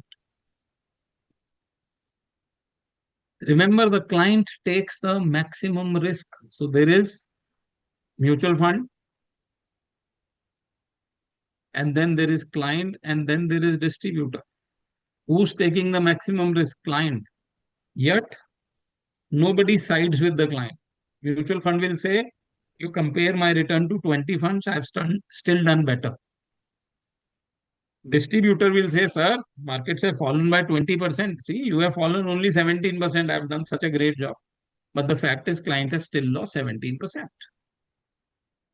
And when markets go up, what will HDFC say? Sir, my funds outperformed. What will Vishal Arora say? Sir, I gave you HDFC product. I outperformed.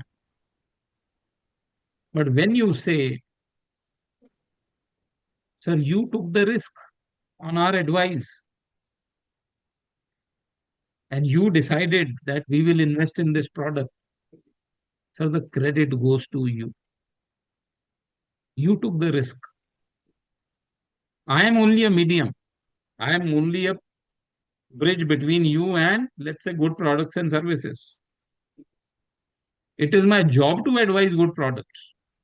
Because if I'm not advising good products, what good I am?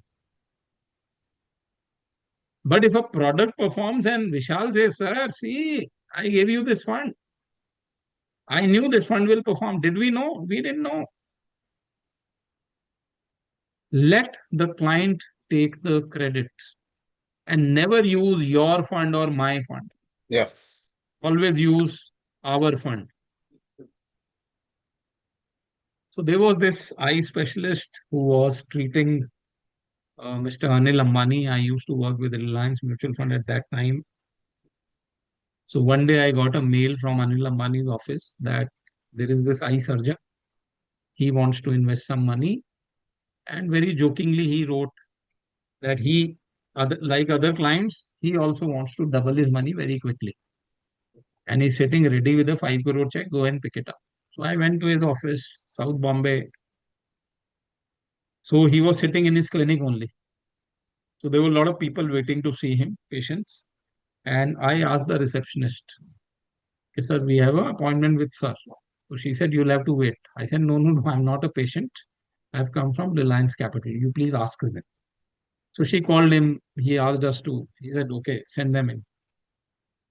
So I asked the receptionist, "What is the fee that sir charges to each patient?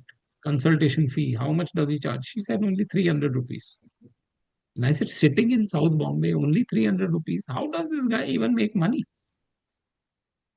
So I went to him. I found he was a very honest guy. And he told me, "Nikunj, I made this money with great difficulty." He and his wife both were eye surgeons. "You guys are in money business. So please do something good with my money." So I told my fund manager, we've taken his money and markets were at peak, 22,000 markets were. Told him, "Bhai, you have to be careful because he knows Lalaji, he knows Anil Ambani." So we invested his portfolio maybe only 10%. And we kept rest on cash because fund manager thought markets are too high, they may crash. And every day this guy will call me. "Why are you sitting on 90% cash? Why don't you invest my money?" And one day he was very furious. He said, "I'll complain to Anil Ambani that you guys are not investing my money." I said, "Sir, you probably do not understand what we are doing. At this point of time, the risk in the market is very high. So risk reward ratio, not that you can't make money. But today to make 10 rupees, you have to take 100 rupees ka risk. We want a situation where the risk is 10 rupees and you get to make 100 rupees. So we are waiting for that time. So you may still lose some upside. It's okay. But I don't want to take huge risk." But he will not agree. And he called Mr. Ambani, and Mr. Ambani, for him, it was very simple. He said, "Okay, don't worry. I will ask somebody else to manage your money." So money was still with PMS. So we got a call. Now Mr. XYZ will manage that money. We said, "Fine." And Mr. XYZ called us and he said, "Dekho, he's a HNI. He can take a risk. Iske portfolio mein you buy one stock. 20% of the portfolio, you buy one stock." And that one stock he suggested was JP Associates.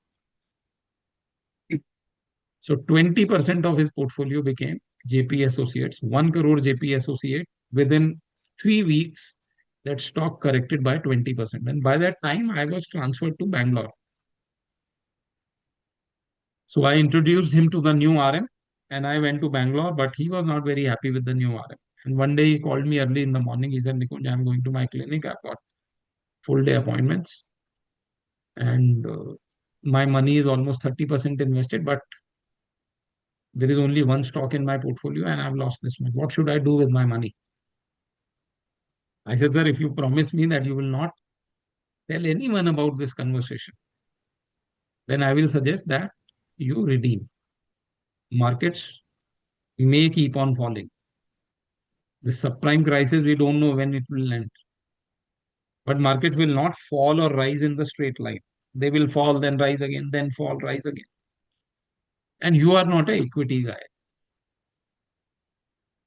So he probably took his money out by losing only 10% of his portfolio and he never invested in equities again. And after 5 years, I met him again. I had taken my father to him and he had issue with his eyes, my father. This doctor immediately recognized. He said, "I will not charge you a fee." I said, "Why, sir?" He said, "That is the least I can do. You saved me crores of rupees. If I had invested that 5 crores and if I stayed put, that money would have reduced to about 1 crore. But thanks to your advice, I was still able to redeem about 4.9 crores or 4.85, whatever it was." So he said, "I'll never forget it." So be in their shoes. Fourth, master the art of conversations. How do you engage a client in a conversation? What do you talk to him without selling anything? Selling is not conversation. Selling is transaction. Are you able to engage with him? Meaningful conversations. Can you make your client talk more? 70, 80, 90% of the time, make the client, okay, sir, tell me something about your college. Oh, you went to that college. Wow. How was it, sir? I heard you were you were running for the college president also. He said, yeah, I ran for the election. I became president couple of times. Oh, wow, sir. My uncle also, he was studying in that college. And he became the president too. Conversation doesn't mean you have to speak a lot. Conversation also means you have to practice listening. When the client talks more, he puts all his cards on the table. He gives you all information. And once you have all information with you, believe me, you know then what the client needs. Your conversations will lead to the point of purchase. So what all you can talk about? You can talk about economy, you can talk about, let's say the client is a shoe manufacturer. You study a research report about shoes, you give that report to him. Sir, I did a study. I came across this lovely research report, sir, which is about shoe industry. There are 10 points, sir. I made a note, although the report is 100 pages. I made a note, page note, which summarizes this whole thing. Now, summarizing a research report now doesn't take time. You upload a document on Claude or maybe ChatGPT. It will give you the summary in 2 minutes. But you don't have to read the whole report yourself because it will take time. If you can read, nothing like it. You can talk about the way you manage money. You can talk about your clients. You can talk about Indian economy. There are so many things. Just do not talk about the product very often. Just do not talk about selling very often. Selling ka time aata hai. It comes. Fifth is make it visible. See, we all are selling something invisible. I come to you, you tell me, sir, small caps will do well. I'm giving you HDFC small cap. So I will see the returns in future. Today, there is nothing. Can I feel HDFC small cap? I can't. When I'm buying a car, I can feel the car. The person says the suspension is strong. So, okay, I'll take the car out. I'll do a test ride. On a bumpy road, I'll come to know whether the car is strong enough or not. You try to sell me a phone, sir, its camera is 3 megapixels or 17 megapixels. I can immediately click a photo with that camera and realize. But how do you sell services which are invisible? How do you make them visualize things? So making the invisible visible. I've just taken a very simple example here. So what I did, I took a sharp ratio from one fund's fact sheet. Okay. So 3 years, I took the sharp ratio ka data and standard deviation ka data. I plotted them on a graph. So you can see now this blue line is standard deviation. So standard deviation increased and then it flattened out. And now the standard deviation has decreased. Last 3 years, the standard deviation has come down. But look at what has happened to your Sharpe ratio. The fund gave you a negative Sharpe ratio to begin with. But now your risk-adjusted returns have increased. So look at the difference between the volatility and the risk-adjusted returns. Now this is making that visible. Sharpe ratio is visible here. Sir, over a period of time, your risk-adjusted returns have gone up.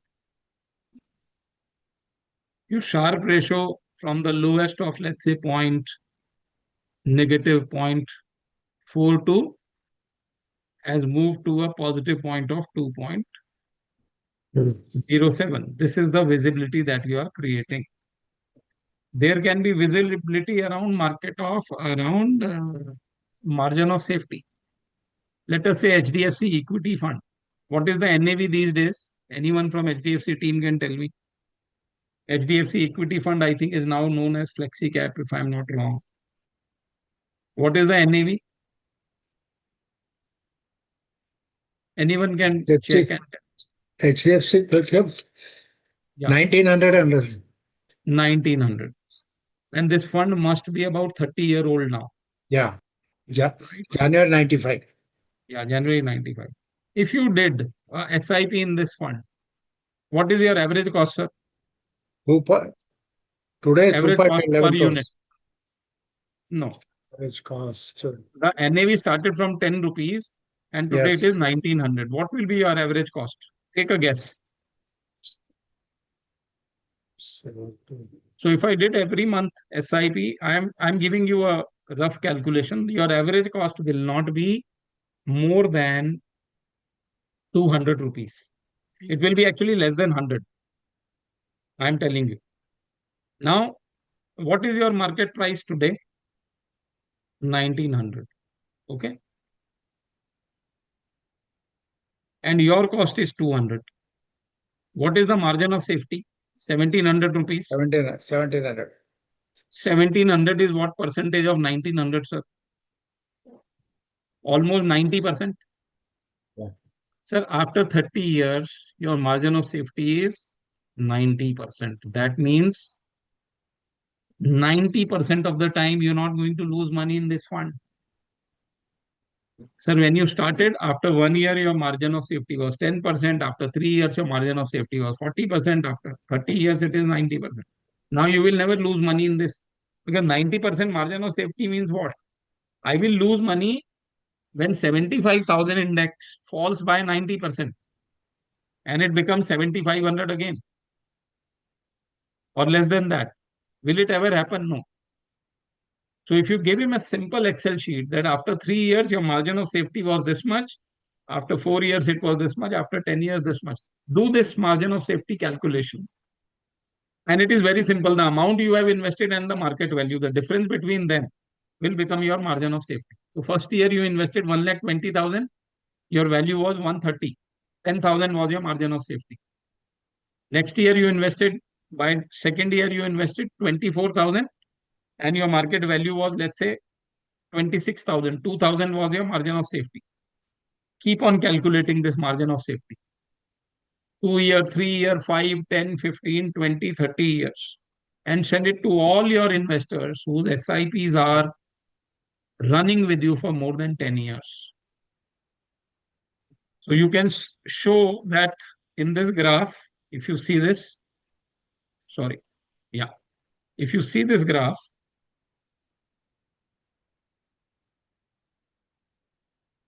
your margin of safety is increasing as the number of years or number of months are increasing. Why it has increased? Because in some months you got very high number of units. And then so this was a high volatility period. And after that, the volatility in the fund group fell down. This was the time period which helped you. And during this time period, see, the NAV was also volatile. Your margin of safety was negative for good 2-3 years. This is the time period. So number of months where the NAV has increased is 63%. 63% of the months, the fund is positive. Only 37% of the month, the NAV was negative. But in these negative months, you have received more number of units. Yes. That is why your margin of safety has increased. So I met a consultant a few years back and I was a trainer. He was a life coach and he reached out to me. He said, Nikunj, I want to work together. You must be talking to financial distributors. They might be needing a life coach. I said, yeah, some of them may need. Can you refer me to people? I said, yes, you can refer to people. And then he started talking. And he said, how do you deal with your clients? And he tells me, see, Nikunj, I deal with very senior people. They are CEOs, they are business owners, and they are sitting here. I said, yes, you are a business owner, you've made money, you'll be sitting here only. He said, the first thing I do is I bring them down from here to here. I puncture his ego. I said, how do you do that? He said, I tell the client that you don't know anything about life coaching. I'm the boss here. So I said, how many people continue with you? Yeah, many people are continuing. मेरे पास time नहीं है. I said, if you don't have time and your hands are full, why do you need more clients from me? On one hand, you are saying I'm super busy, I don't have time. On the other hand, you are asking me to refer you more people. If you don't have time, why do you need more people? If you're dealing with HNIs, why do you need more people? And he had no answer. And then I came to know that he has upset so many of his clients that nobody wants to do business with him. After 2 or 3 months, they all tell him, boss, you go away. The sixth rule is the butterfly effect. Small things will matter. An HNI notices everything.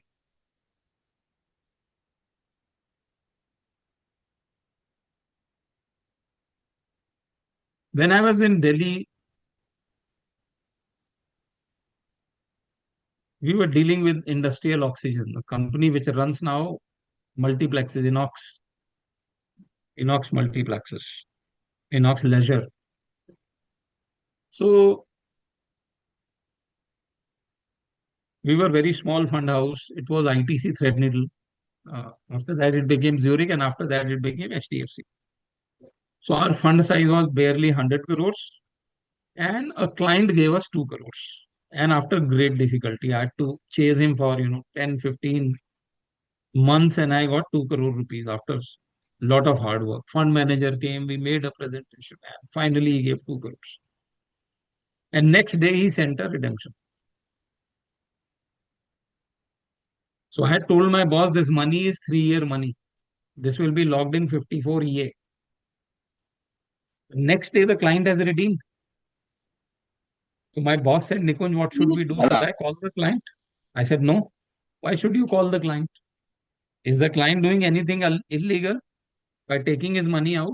He said, no. I said, it is his money. Let him take out. I told the client, sir, money will be there in your bank tomorrow. The client said, no, I don't need the money in Delhi. I need this money to be deposited high value in Chennai. I said, fine, we'll arrange. So I called my Chennai regional head. I told him, boss, you have to go to the Blue Darts office, pick up the check, and before 12 o'clock, you have to bank this check because otherwise it will not be cleared in high value. So he diligently did the same. Check was deposited. I called the client. I said, sir, your check has been deposited. How do I send this receipt to you? The pay slip. So he said, can you fax it? I said, sir, can I request you something? He said, what? I said, sir, can I personally come and give this slip to you? That will give me an opportunity to have a cup of tea with you. He said, come over, come over. So I went to his office and I gave him the check. I never ever once said, sir, why did you redeem? Never. I did not say. So I said, sir, I hope you are happy that your money has been deposited high value. He said, yeah, thank you very much, Nikunj. Nikunj, you must be curious to know why did we redeem? I said, sir, yes, I'm curious, but I also understand it is your money, and I'm sure there must be something very, very pressing that you redeemed it. He said there was nothing pressing. He said we are a Lala company. Mutual funds are very small industry right now. My Lalaji said, yeah, these mutual funds are taking your money and everyone is claiming I'll give you money in 24 hours. Why don't you try them? So we gave money and we redeemed from everyone. So we gave 2 crores to 10 mutual funds and now I've redeemed everything. I said, wow, the industry must have given you a very good experience then. He said, no. He said, Nikunj, there were 4 funds which gave us money without asking any question. 6 funds, somebody's zonal head came to my office, somebody's CEO is calling me, somebody's fund managers are calling, somebody is trying to delay my redemption, sir. Please take it after 2 days, 3 days, next week. He said, it is my money. I want this money back Unquestionably. When I'm taking my money out and you guys ask me questions, it doesn't leave a good impact. I said, sorry, sir. I am apologizing you on behalf of the industry, realizing that it should not be done. He said, no, Nikunj, you guys need not be sorry. You were the most prompt fund house.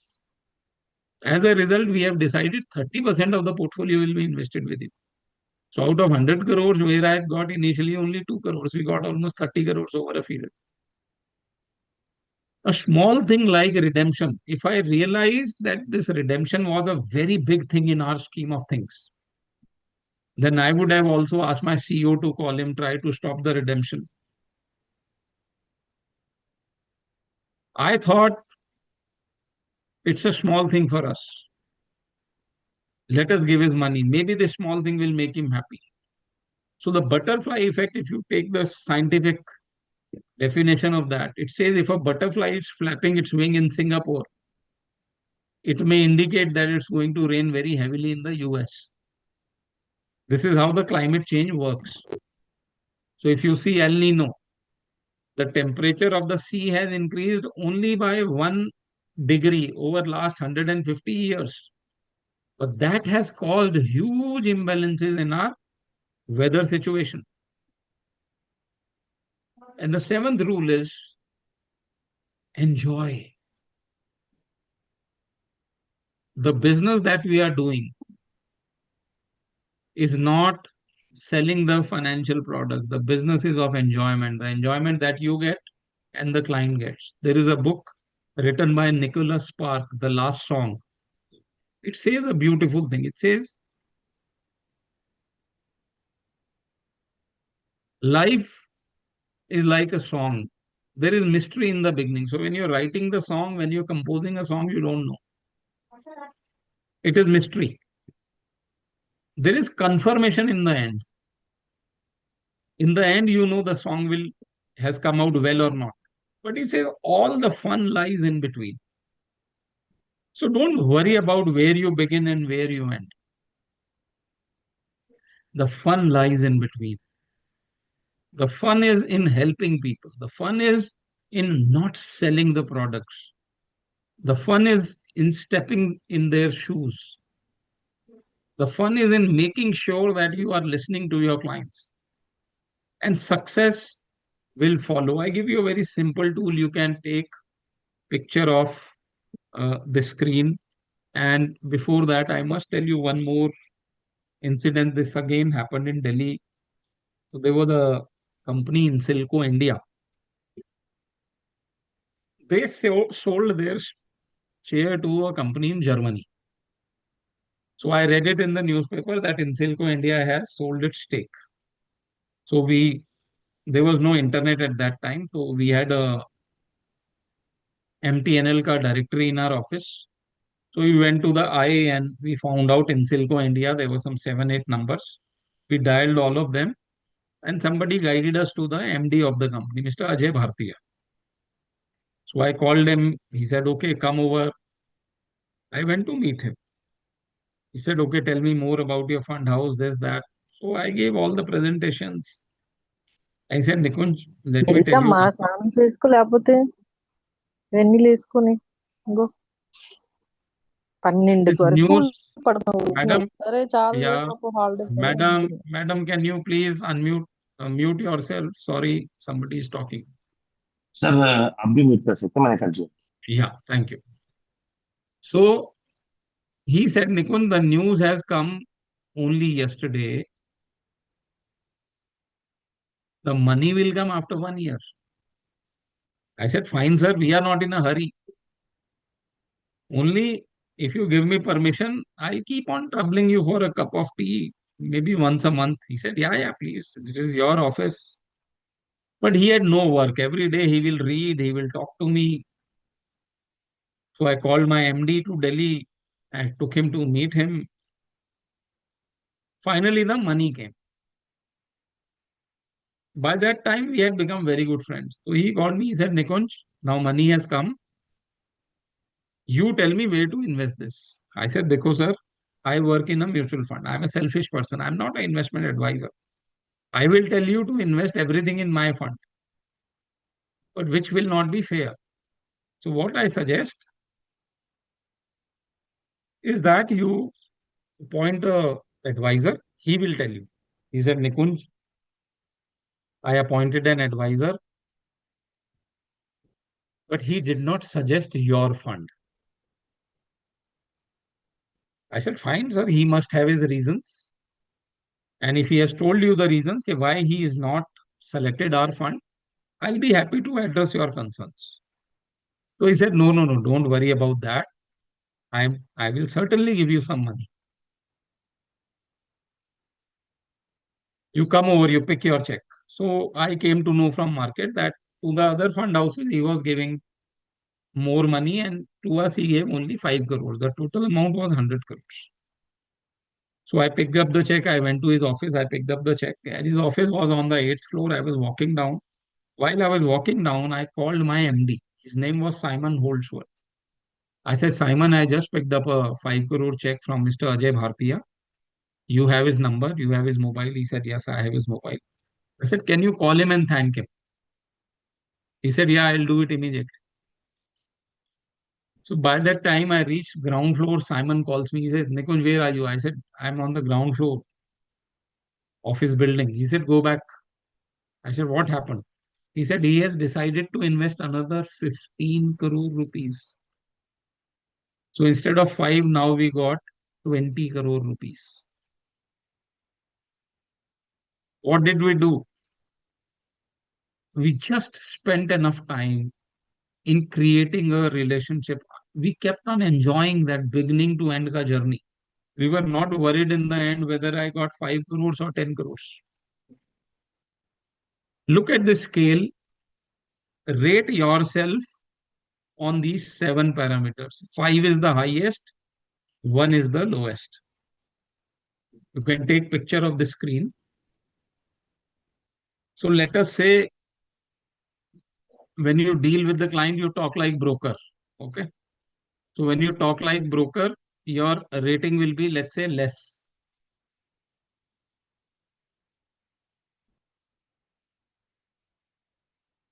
So you rate yourself. So wherever your ratings are low, in that parameter, try to increase your rating to 5. Let's say making it visible. You're not very good at making presentations. Work on that. Show them the margin of safety calculations on piece of paper. And then you will realize that the clients are eating out of your palm. So this was the first part of my presentation. The second part is very simple. Again, I will spend about 40-45 minutes in that. That is about financial planning. We know what financial planning is, why it is important. But there are certain things in financial planning which need to be kept in mind. So let me close this presentation and open another one. Give me a minute.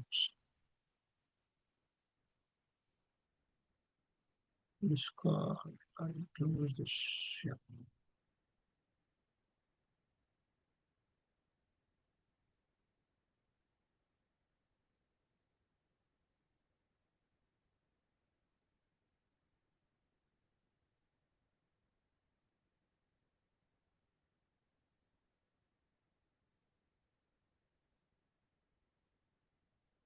Can you see my screen? Yes. Yes, sir. Okay, great. So, in very simple words, financial planning can be seen as, let's say there is a river, and here is a person who's standing on one end of the river. And he has got all his resources, his mind, his heart, his money, his intellectual property, his education. On the other end of the river are his financial goals. Let's say house,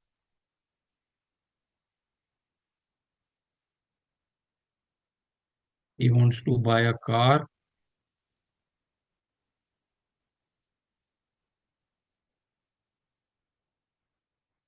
He wants retirement.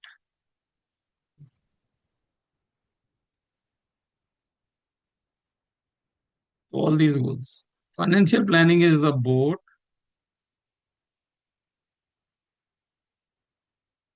which will take him to all these goals. Understood? So financial planning is the process where we work with the resources of a person. We work with his time, we work with his money.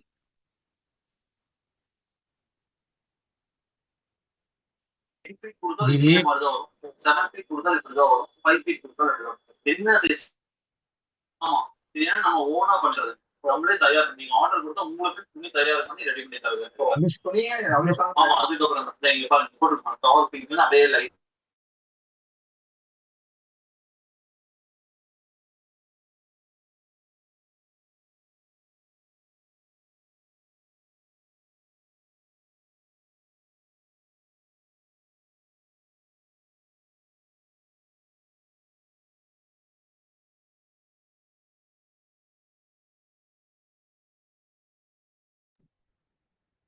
Nikunj sir, I guess you got muted.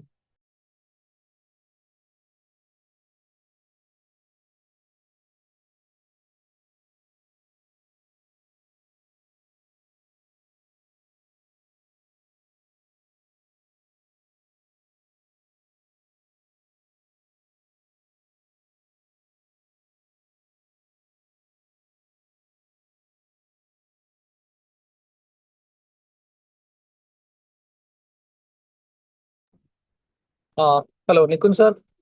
Is it audible? Hello.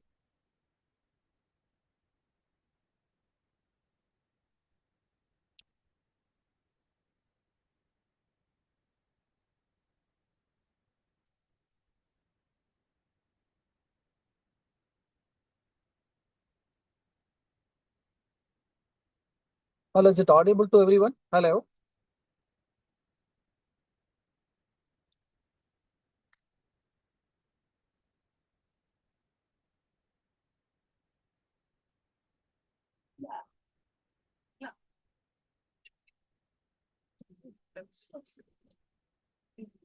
Is my audio? Speak, we can hear you.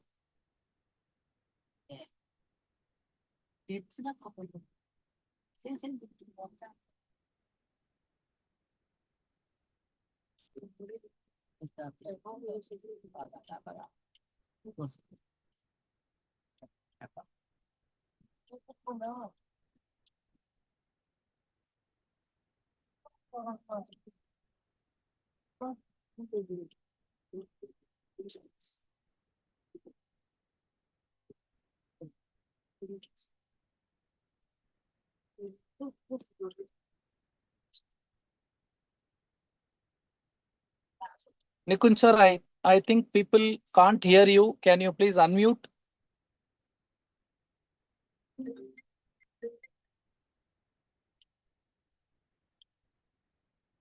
Shri. Sir, voice is clear, but the Nikunjan sir is not. Yeah. I'll try to speak to Mr. Nikunj sir directly. Just give me a time. Yeah. Okay. Sure.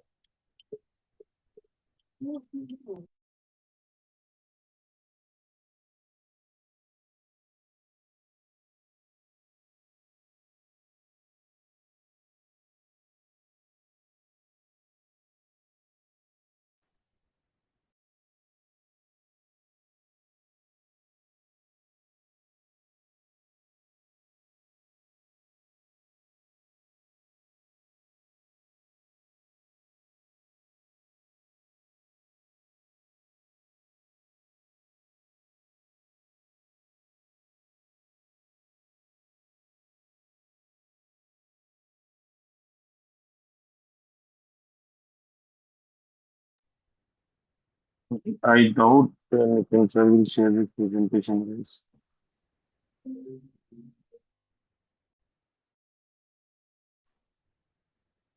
Guru is the host and I'm one of the co-hosts.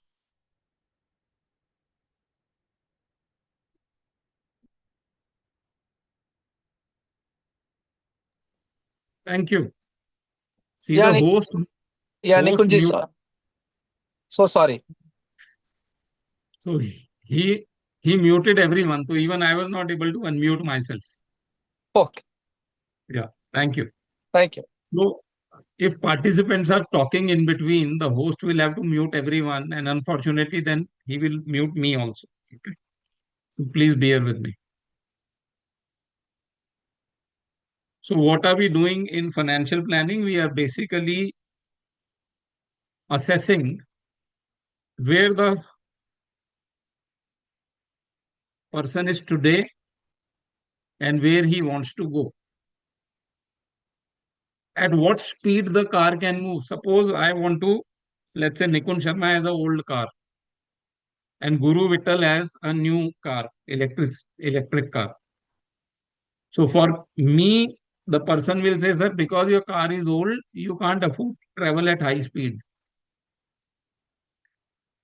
And for Guru has an electric vehicle, then he will say, Guru, you have to be very careful because between Bombay and Surat, there are no charging points. So you make sure that you stop only in Surat. In Surat, you charge your car. So as a financial planner, we are taking a stock of what his resources are, how much risk he can take, how far he has to go. And in this journey, I have to reduce his stress and anxiety. He should enjoy this journey. It's not that, he's on the edge. Every time, oh, sir, you achieved your objective, but with very high volatility. No, the client will be anxious to prioritize his goals. Clients have certain concerns. Okay, if I save all my money, does it mean I will have to reduce my consumption today? Does financial planning mean that I will not be able to enjoy my life? Should I sacrifice my current consumption for future? How much should I consume? How much should I save? Does my life depend on it?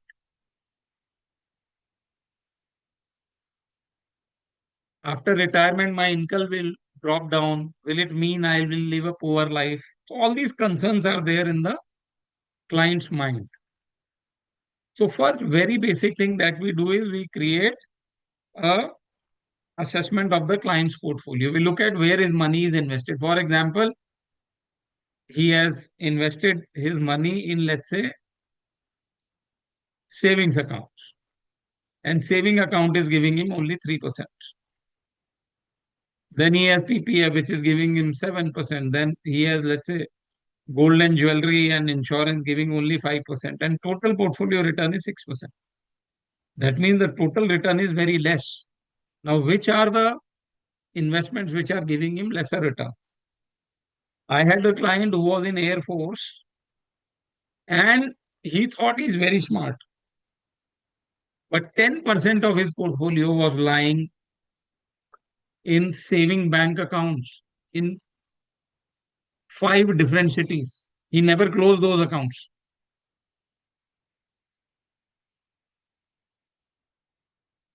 And he's telling me that you invest my money in small cap, mid cap. I said, why are you directing me? He said, because I know investing. I said, if you knew investing, sir, there's 45 lakh rupees. Why is it lying in saving account? Of course, I was very polite with him. He said, Nikunj, I never realized that it is 45 lakh. I just thought few lakhs here and there. I said, even if we put this 45 lakh rupees in a liquid fund, and those days liquid funds were giving 7-8%. That's 3,20,000. He said, yeah, this is my children's school fee. One of the child can go to school.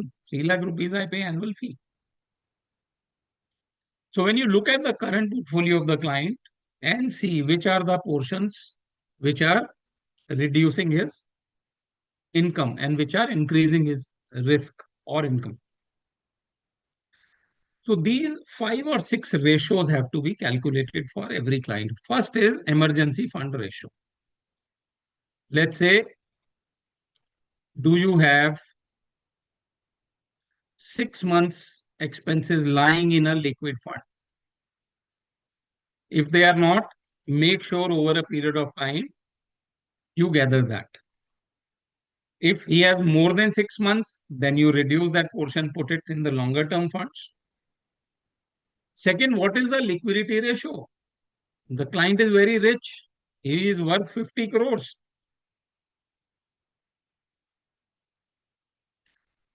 But everything is lying in real estate or gold. It may not be so liquid. Let's say the client is going to retire he is young. Today, maybe I can afford higher liquidity. So you may make a ratio. You may say, sir, if your age is 30 to 40,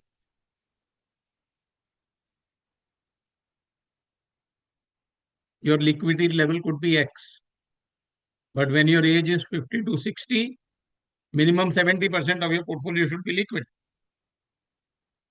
What I mean by liquid, that after 3 days, the money should be in my bank. You make your own rules. Third, what is the savings ratio? If I am not saving at least 20% of my portfolio, 20% of my monthly salary, then I am doing something wrong. Fourth ratio is debt service ratio. How much debt? Let's say if my salary is 1 lakh rupee per month, what is my debt? What percentage? That percentage should not be more than 25% ideally. What is my solvency ratio? Solvency ratio is what is my total debt? Sorry. Divided by total assets. Let's say my debt is 2 crore, my assets are 1 crore.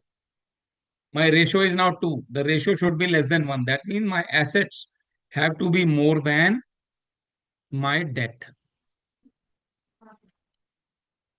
Next ratio is financial asset to net worth. My net worth is 5 crores. But what are my financial assets?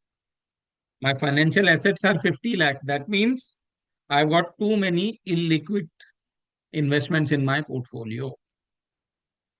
My financial net worth should be, that ratio should be 20% plus. That means my financial assets should be more than 20%. Right now, this ratio is less than 5% for Indians. 95% of our assets are in gold or real estate. Then what is my current ratio? It should be more than 1. That means my short-term cash assets should be more than my short-term liabilities. If I'm paying a loan of 1 lakh rupee, the cash flow in my hand should be more than that. And finally, what is my average cost of debt? Let us say I have a commercial loan which is at 11%. I have a home loan which is at 7.5%, and I have a personal loan which is at 12%. Calculate the average cost. The lower the average cost, better it is. Most of the advisors do not calculate these ratios. Once you calculate these ratios, you will find where my client is actually today and which are the areas. Should I increase his liquidity? Should I increase his solvency? Should I increase his, should I manage his cost of debt?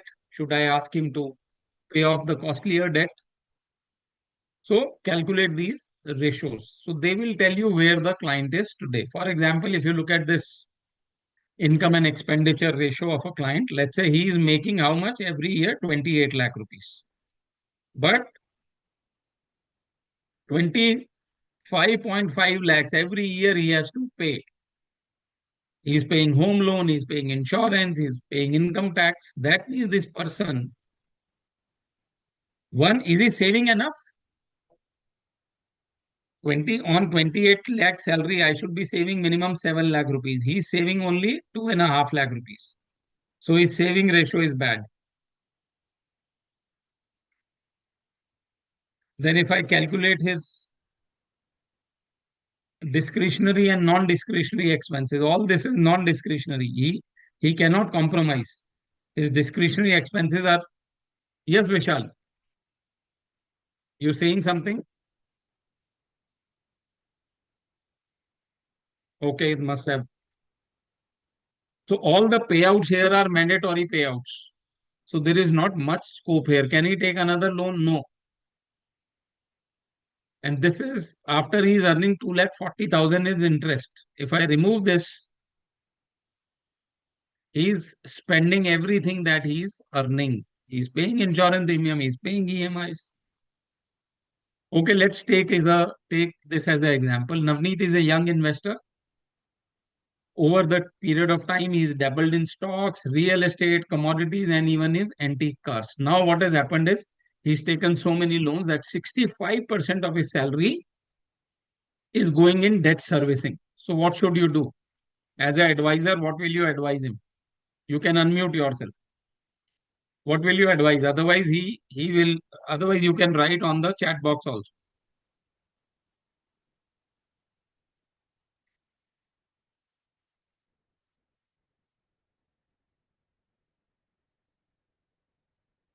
So Roshan is saying you will ask him to reduce the EMI, close loans, to sell off the antique cars, pay off the loan.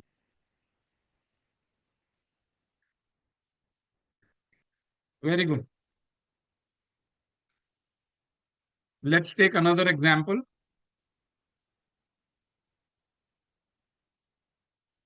So Vasanti is a government servant. She's taken a loan to buy a second house. She's staying in one house. Now she's buying another house. But this house is getting delayed. So she's living in a property which is free from all interest rate obligations. But the builder is now going slow. And she is finding it very difficult to keep on paying the EMI for the new house. What should she do? You can type on the chat box.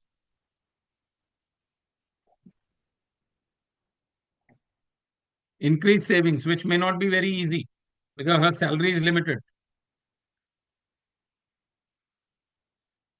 So you're staying in a house, your new house construction is getting excellent. Nilesh is saying exit the second house because there's a delay.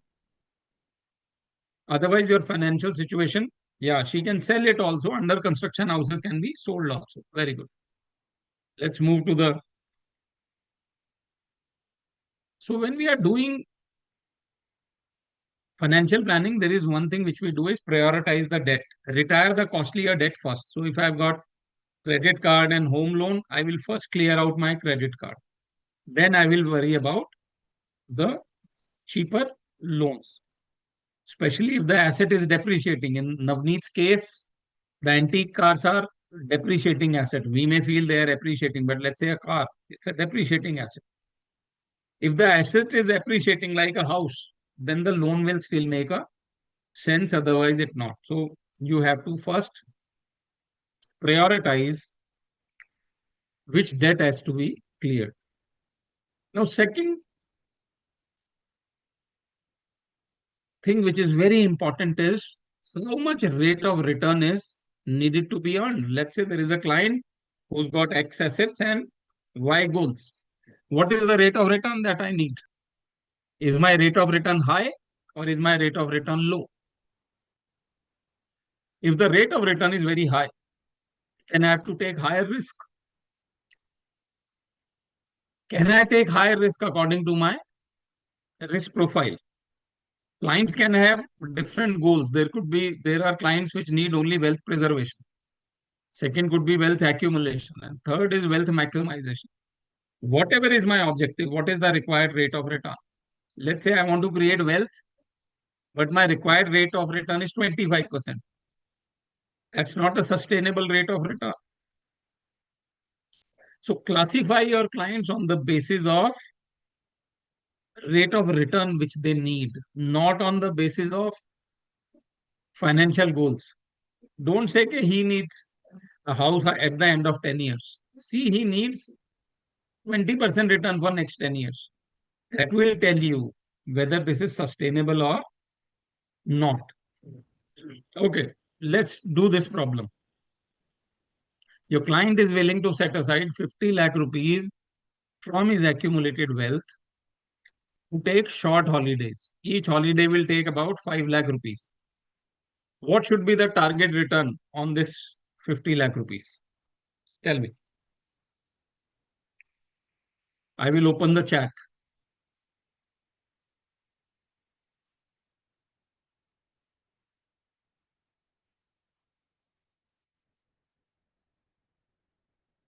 Yes. Sorry.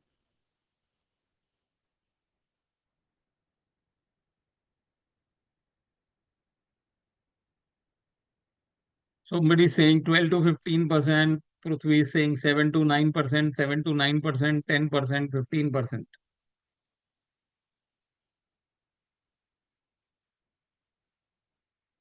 See, he already has 50 lakh rupees. And how many holidays he wants? 10 holidays or 1 week each. So he can easily spend 5 lakh rupees and consume this 50 lakh. He just needs to beat inflation. On this corpus, he doesn't need 10-15%. He just needs to beat inflation. Yeah, that's why I'm saying just. So 7 to 8%, I will agree, but not 10 to 15%. Okay. Okay. Now let's solve this problem. Your client is saving for the education of his child. He is able to set aside 1 lakh rupee per year. The objective is to ensure professional education. The cost of the course today is 8 lakh rupees. But the child will do this course 10 years from now. So child is, after 10 years, he will do a course. The course current cost is 8 lakh rupees. Then the inflation is 10%. And what is the expected return from this portfolio? And child, the person can save only 1 lakh rupee per year. How will you solve this, sir?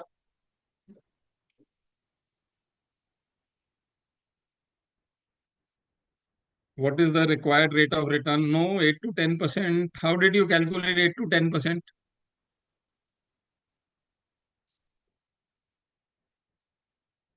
So let's calculate this.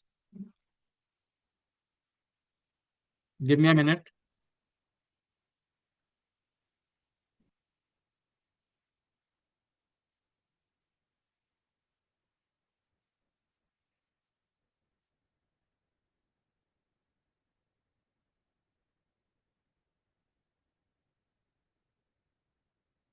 Can you see my Excel sheet?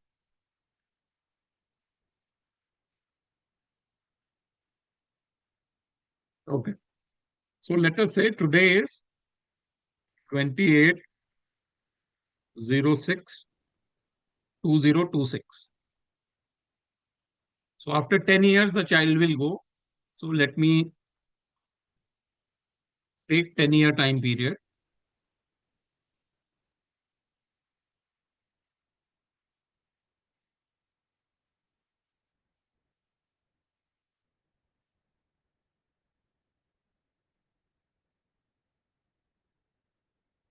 So this is 10 years.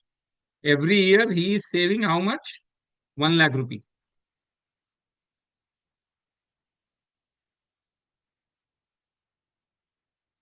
Now let's say in the 11th year, he needs how much? The current cost is 8 lakh. After 10 years, what is the rate of inflation? We are assuming 1.10 raised to the power 10. The cost of this course will be 20 lakh rupees. So I will put this number here, 20,74,994. And I will simply calculate the XIRR.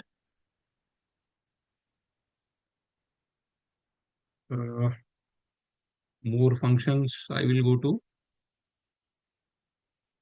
XIRR. So it is asking me values. So I will just take these values. Then it is asking me the dates. And then in the guess column, I will write 1. And I will press OK. And I will convert this into percentage. So his required rate of return is 13%. And if this money is needed in the 10th year, basically, then the required rate of return will become 15%. Now, is 15% sustainable? Yes or no? Yeah, 12.94, Girdhar, your answer was right. So 15% may not be sustainable, all of us agree. And 12-13%, you are still safe. So when you talk to your clients, you should be able to calculate these returns. And now we will do a slightly complicated.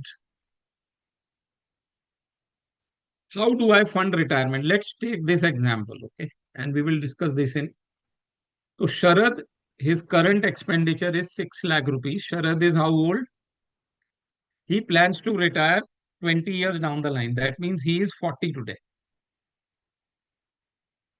And his yearly expenditure is 6 lakh.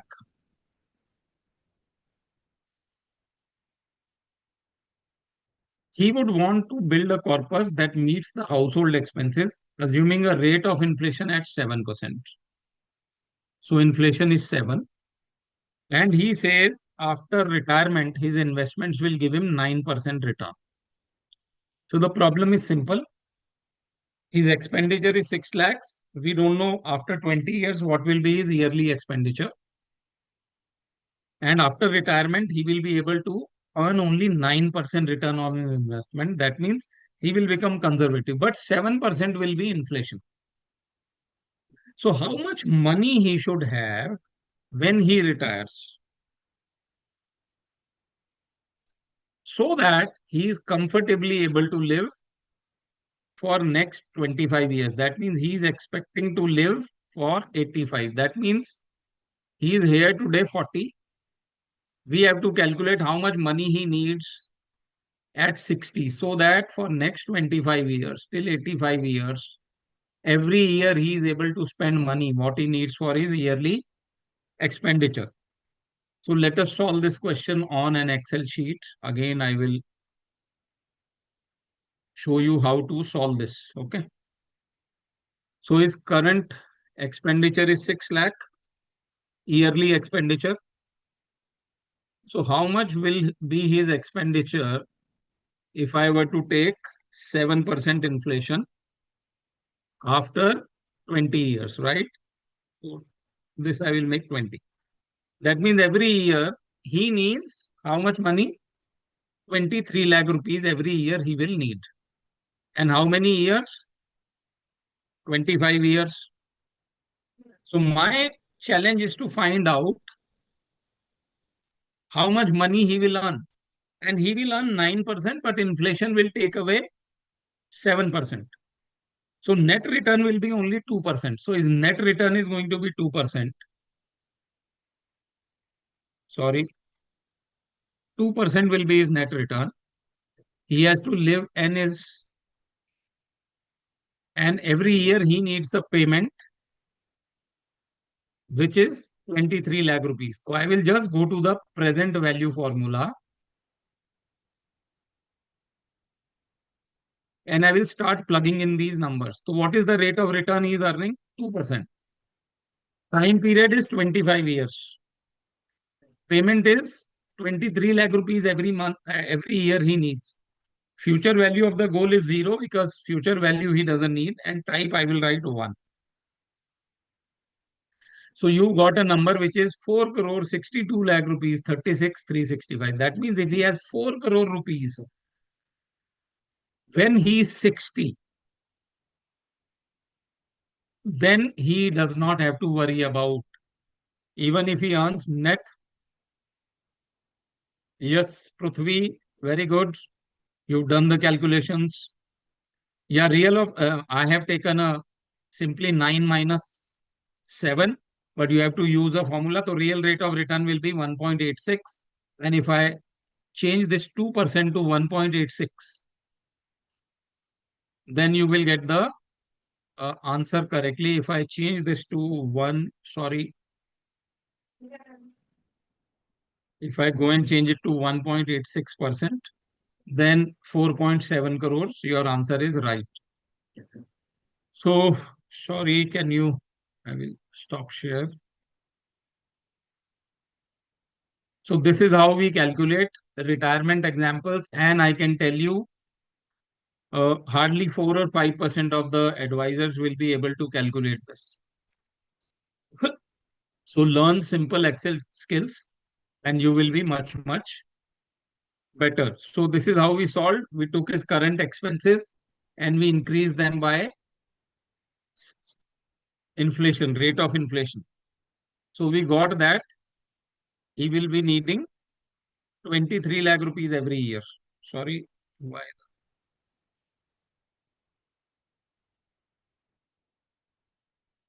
Okay.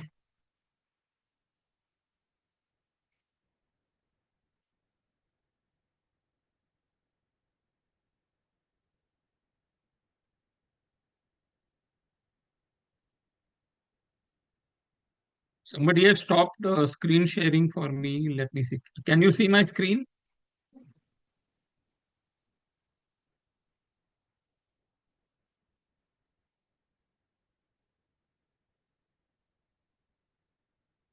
So what did we do? We took his current expenses. We calculated by rate of inflation that every year he will need 23 lakh rupees.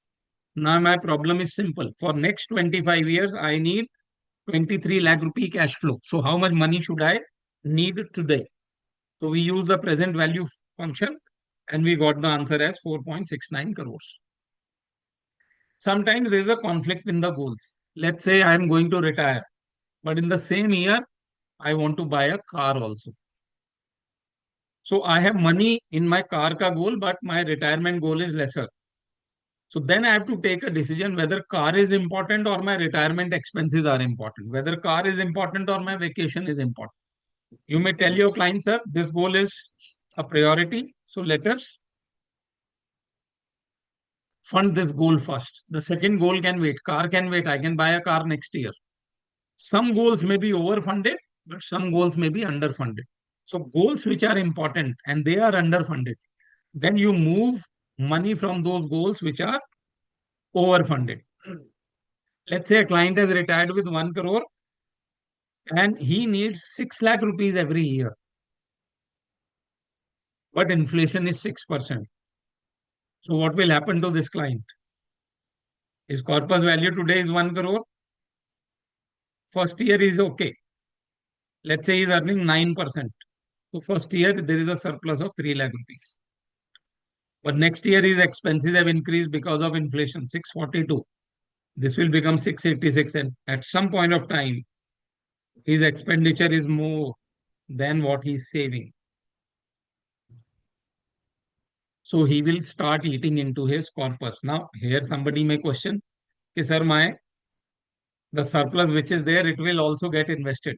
So maybe if I invest this 3 lakh rupees here, maybe I can delay it by a few years, but definitely he will catch up. He will probably have negative income, if not in the 4th year, but probably in the 7th or the 8th year.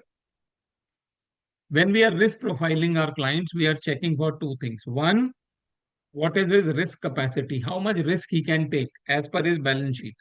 And second is risk aversion. How much risk he wants to take? What is his real behavior?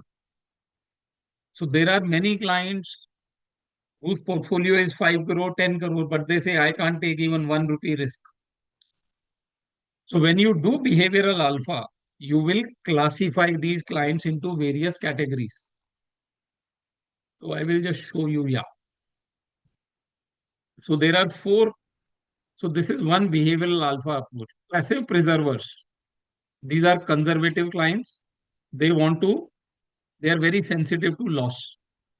So whether my client is passive preserver, active accumulator. they may suffer from high level of overconfidence. So they may be overconfidence bias, but they are aggressive clients. Friendly followers, they are moderately conservative. And they may suffer from cognitive biases. What is cognitive bias? The biases which are related to knowledge. One is an emotional bias. You do something good to me, I will say you are a good person. I'm emotionally biased. And then there are independent individualists, moderately aggressive. So they are, again, they can suffer from cognitive biases, which is like availability and confirmation. Availability bias is what? Last 3 month return of this fund is 18%, so he will believe it will be always 18%. So first two type of clients are aggressive. These two clients will have, let's say these first two clients will have emotional bias. Deal with them emotionally. These two clients have cognitive biases. Deal them with knowledge. Sir, we are increasing the risk slowly. We are reducing the risk. First two clients, just emotional. Sir, you're like my father. Will I ever suggest a wrong scheme to you? Okay, let us see whether these clients are in which category, whether they are aggressive or conservative. So Meera was born in an indigent family. Her dad died young and she was brought up by her mother. So living was frugal. Savings were lost because of so somebody cheated them. But Meera happens to participate in, let's say, Indian Idol and wins a lot of money. What kind of client Meera is? Is she aggressive or she is passive preserver? First, let us see whether she is aggressive or conservative. 100% considered. She is conservative because she has lived a poor life. So she may be a passive preserver. Now let us look at the second case. Karan was born in a business family, happy-go-lucky person. He enjoys, he parties all time around. And most of his life is frittered away in partying. All of a sudden, his parents die. His parents are business people, but he loses them in an air crash. Again, tell me now. And the business is in debt, whether he's conservative or aggressive. Conservative is not an option for him. Yeah, he is again a conservative client, no matter how much he partying. No, he's not aggressive. He's conservative because he doesn't have money. He can't take risk. He has never spent time in running the business. He's always been partying.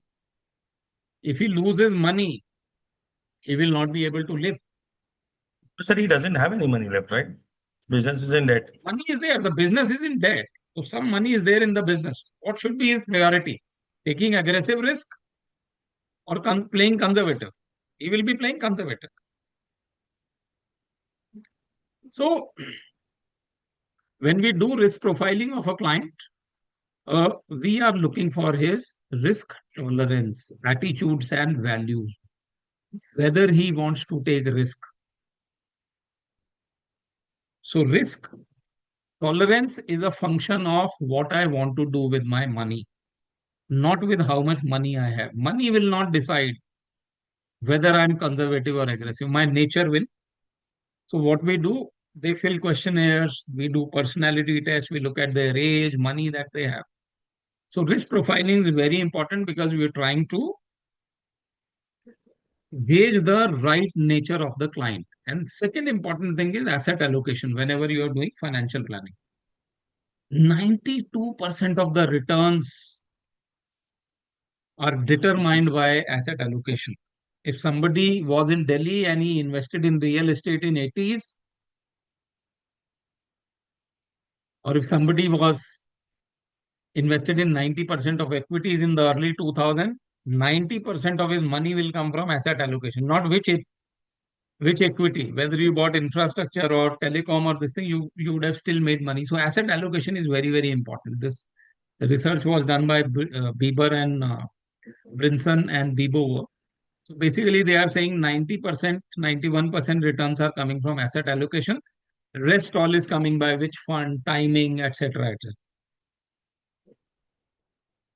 How do I determine what assets? First, time horizon to goal. Let's say if my time horizon is only 1 year, then I can only invest in debt. If my time horizon is 20 years, I know I can. Second is risk tolerance. My time horizon is long, but I am a conservative investor. Can I invest in small cap? No. I will invest a smaller portion in small cap. Third, what is my required rate of return? I am a very aggressive investor, but I need only 8% returns to reach my goals. Then why do I take too much risk? I will first ensure that this 8% comes, and then on remaining of the capital, I may take higher risk. Otherwise, I will not. And third is the asset class. What asset class can give how much return? What are the long-term averages? These four things will determine where I will invest his money. Asset allocation, all of you know that. So this example I will skip. But there are three types of asset allocations that we do. One is strategic asset allocation. Let's say equity is 45, debt is 45, and liquid is 10. Now, this will not change no matter where the market goes. Every year, I will rebalance it to 45, 45, 10. Then there is tactical asset allocation. Tactical says I will take a view on the market. So equity I can increase by plus minus 10% I can increase. So let's say next year, I feel equities will do well. So I can make this equity 55%. That's my tactical allocation, or I can reduce it to 35%. And then there is opportunistic asset allocation, which are dynamic funds. I can go 0, I can go 100 also.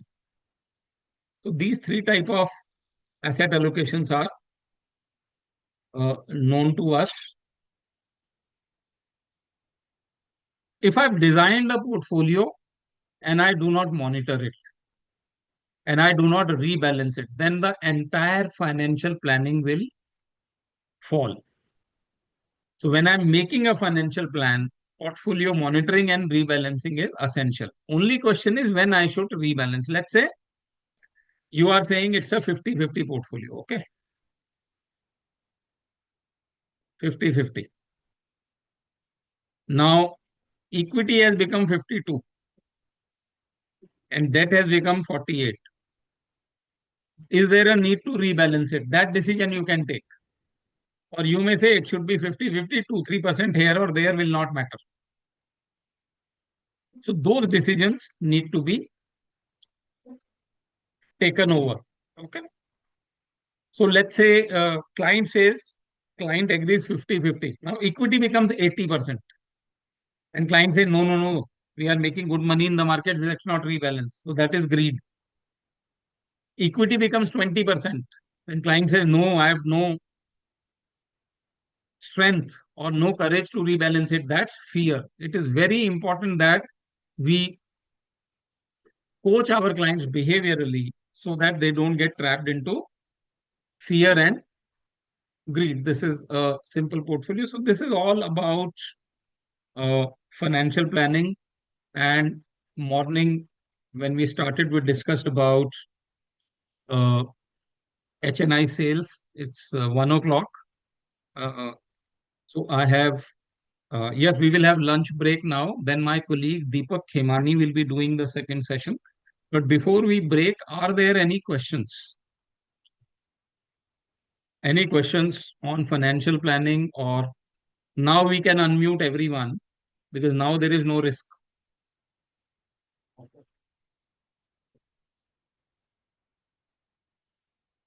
So sort of this presentation. I've given the permission. Anybody can unmute themselves now. So presentation cannot be shared because this is copyrighted content. Sir, only calculation part is a little bit difficult for me. Okay, calculations we will share. I will send it to Arindam or somebody in HDFC team. So those slides we will send. Maybe the Because, key, sir, maybe the key slides can be shared to us so that this can be shared to Kapil sir in turn it can be I shared to will all do of that. Key slides we will share. So for every client, the risk profile is necessary unless and until the client is very small. Ideally, we should do it for everyone because it shows your character, number one. It also shows the client that you are very serious in your business. Because if I don't do risk profiling, I can't make a financial plan. Nikunj sir, Abhi just wanted to add in this. Without risk profiling, the client cannot invest only in Fund Bazaar. Yeah. Or either we cannot create a goal of him also. Yes. So Shiv Kumar is asking any specific model for asset allocation. So no, Shiv, there is no specific model, but I would say this is one is age-based model where we say if I am 50-year-old, so 50% will be equity, 50 will be debt. Younger, the higher money will go into equities. So you may start with a simple age-based this thing and keep a leeway of 10%. Let's say if I'm 50-year-old, but I'm very aggressive, I can go up to 60% in equity also. So you can set your own rules, but it's very, very simple. Asset allocation will depend on how much return you need. Let's say somebody needs average return of 14%. Then you know that by significant amount of his portfolio has to go into equity. Otherwise, 14, 15% you cannot generate. For that, you will have to see his risk profile. If the client is conservative, you can then tell him, sir, because you cannot take so much risk, it is difficult to produce this return in your portfolio. Let us revalue our goals. So instead of buying a 5 crore house, should we buy a 3 crore house? Rather than saying change his risk profile. His risk profile cannot change. It's like, let's say if I'm weighing 100 kg and I have to do a marathon. So you tell me, no, sir, no matter what you do, you have to run at 20. I will die if I run at 20 kilometers. You have to tell me, sir, marathon is not for you. Start walking first. Let's reduce the weight. Then we will prepare for marathon. You can't put me in marathon on day one. So great. Thank you. Kapil, you may take over from here. I guess everyone will. Yeah. Thank you for the so lovely much. presentation.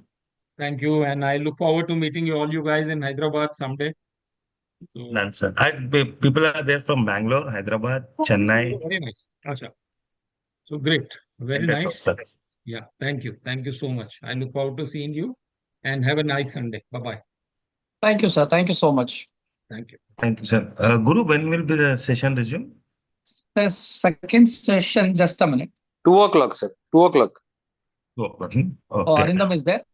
I joined post Yeah. coming back. So 2 o'clock we will resume again.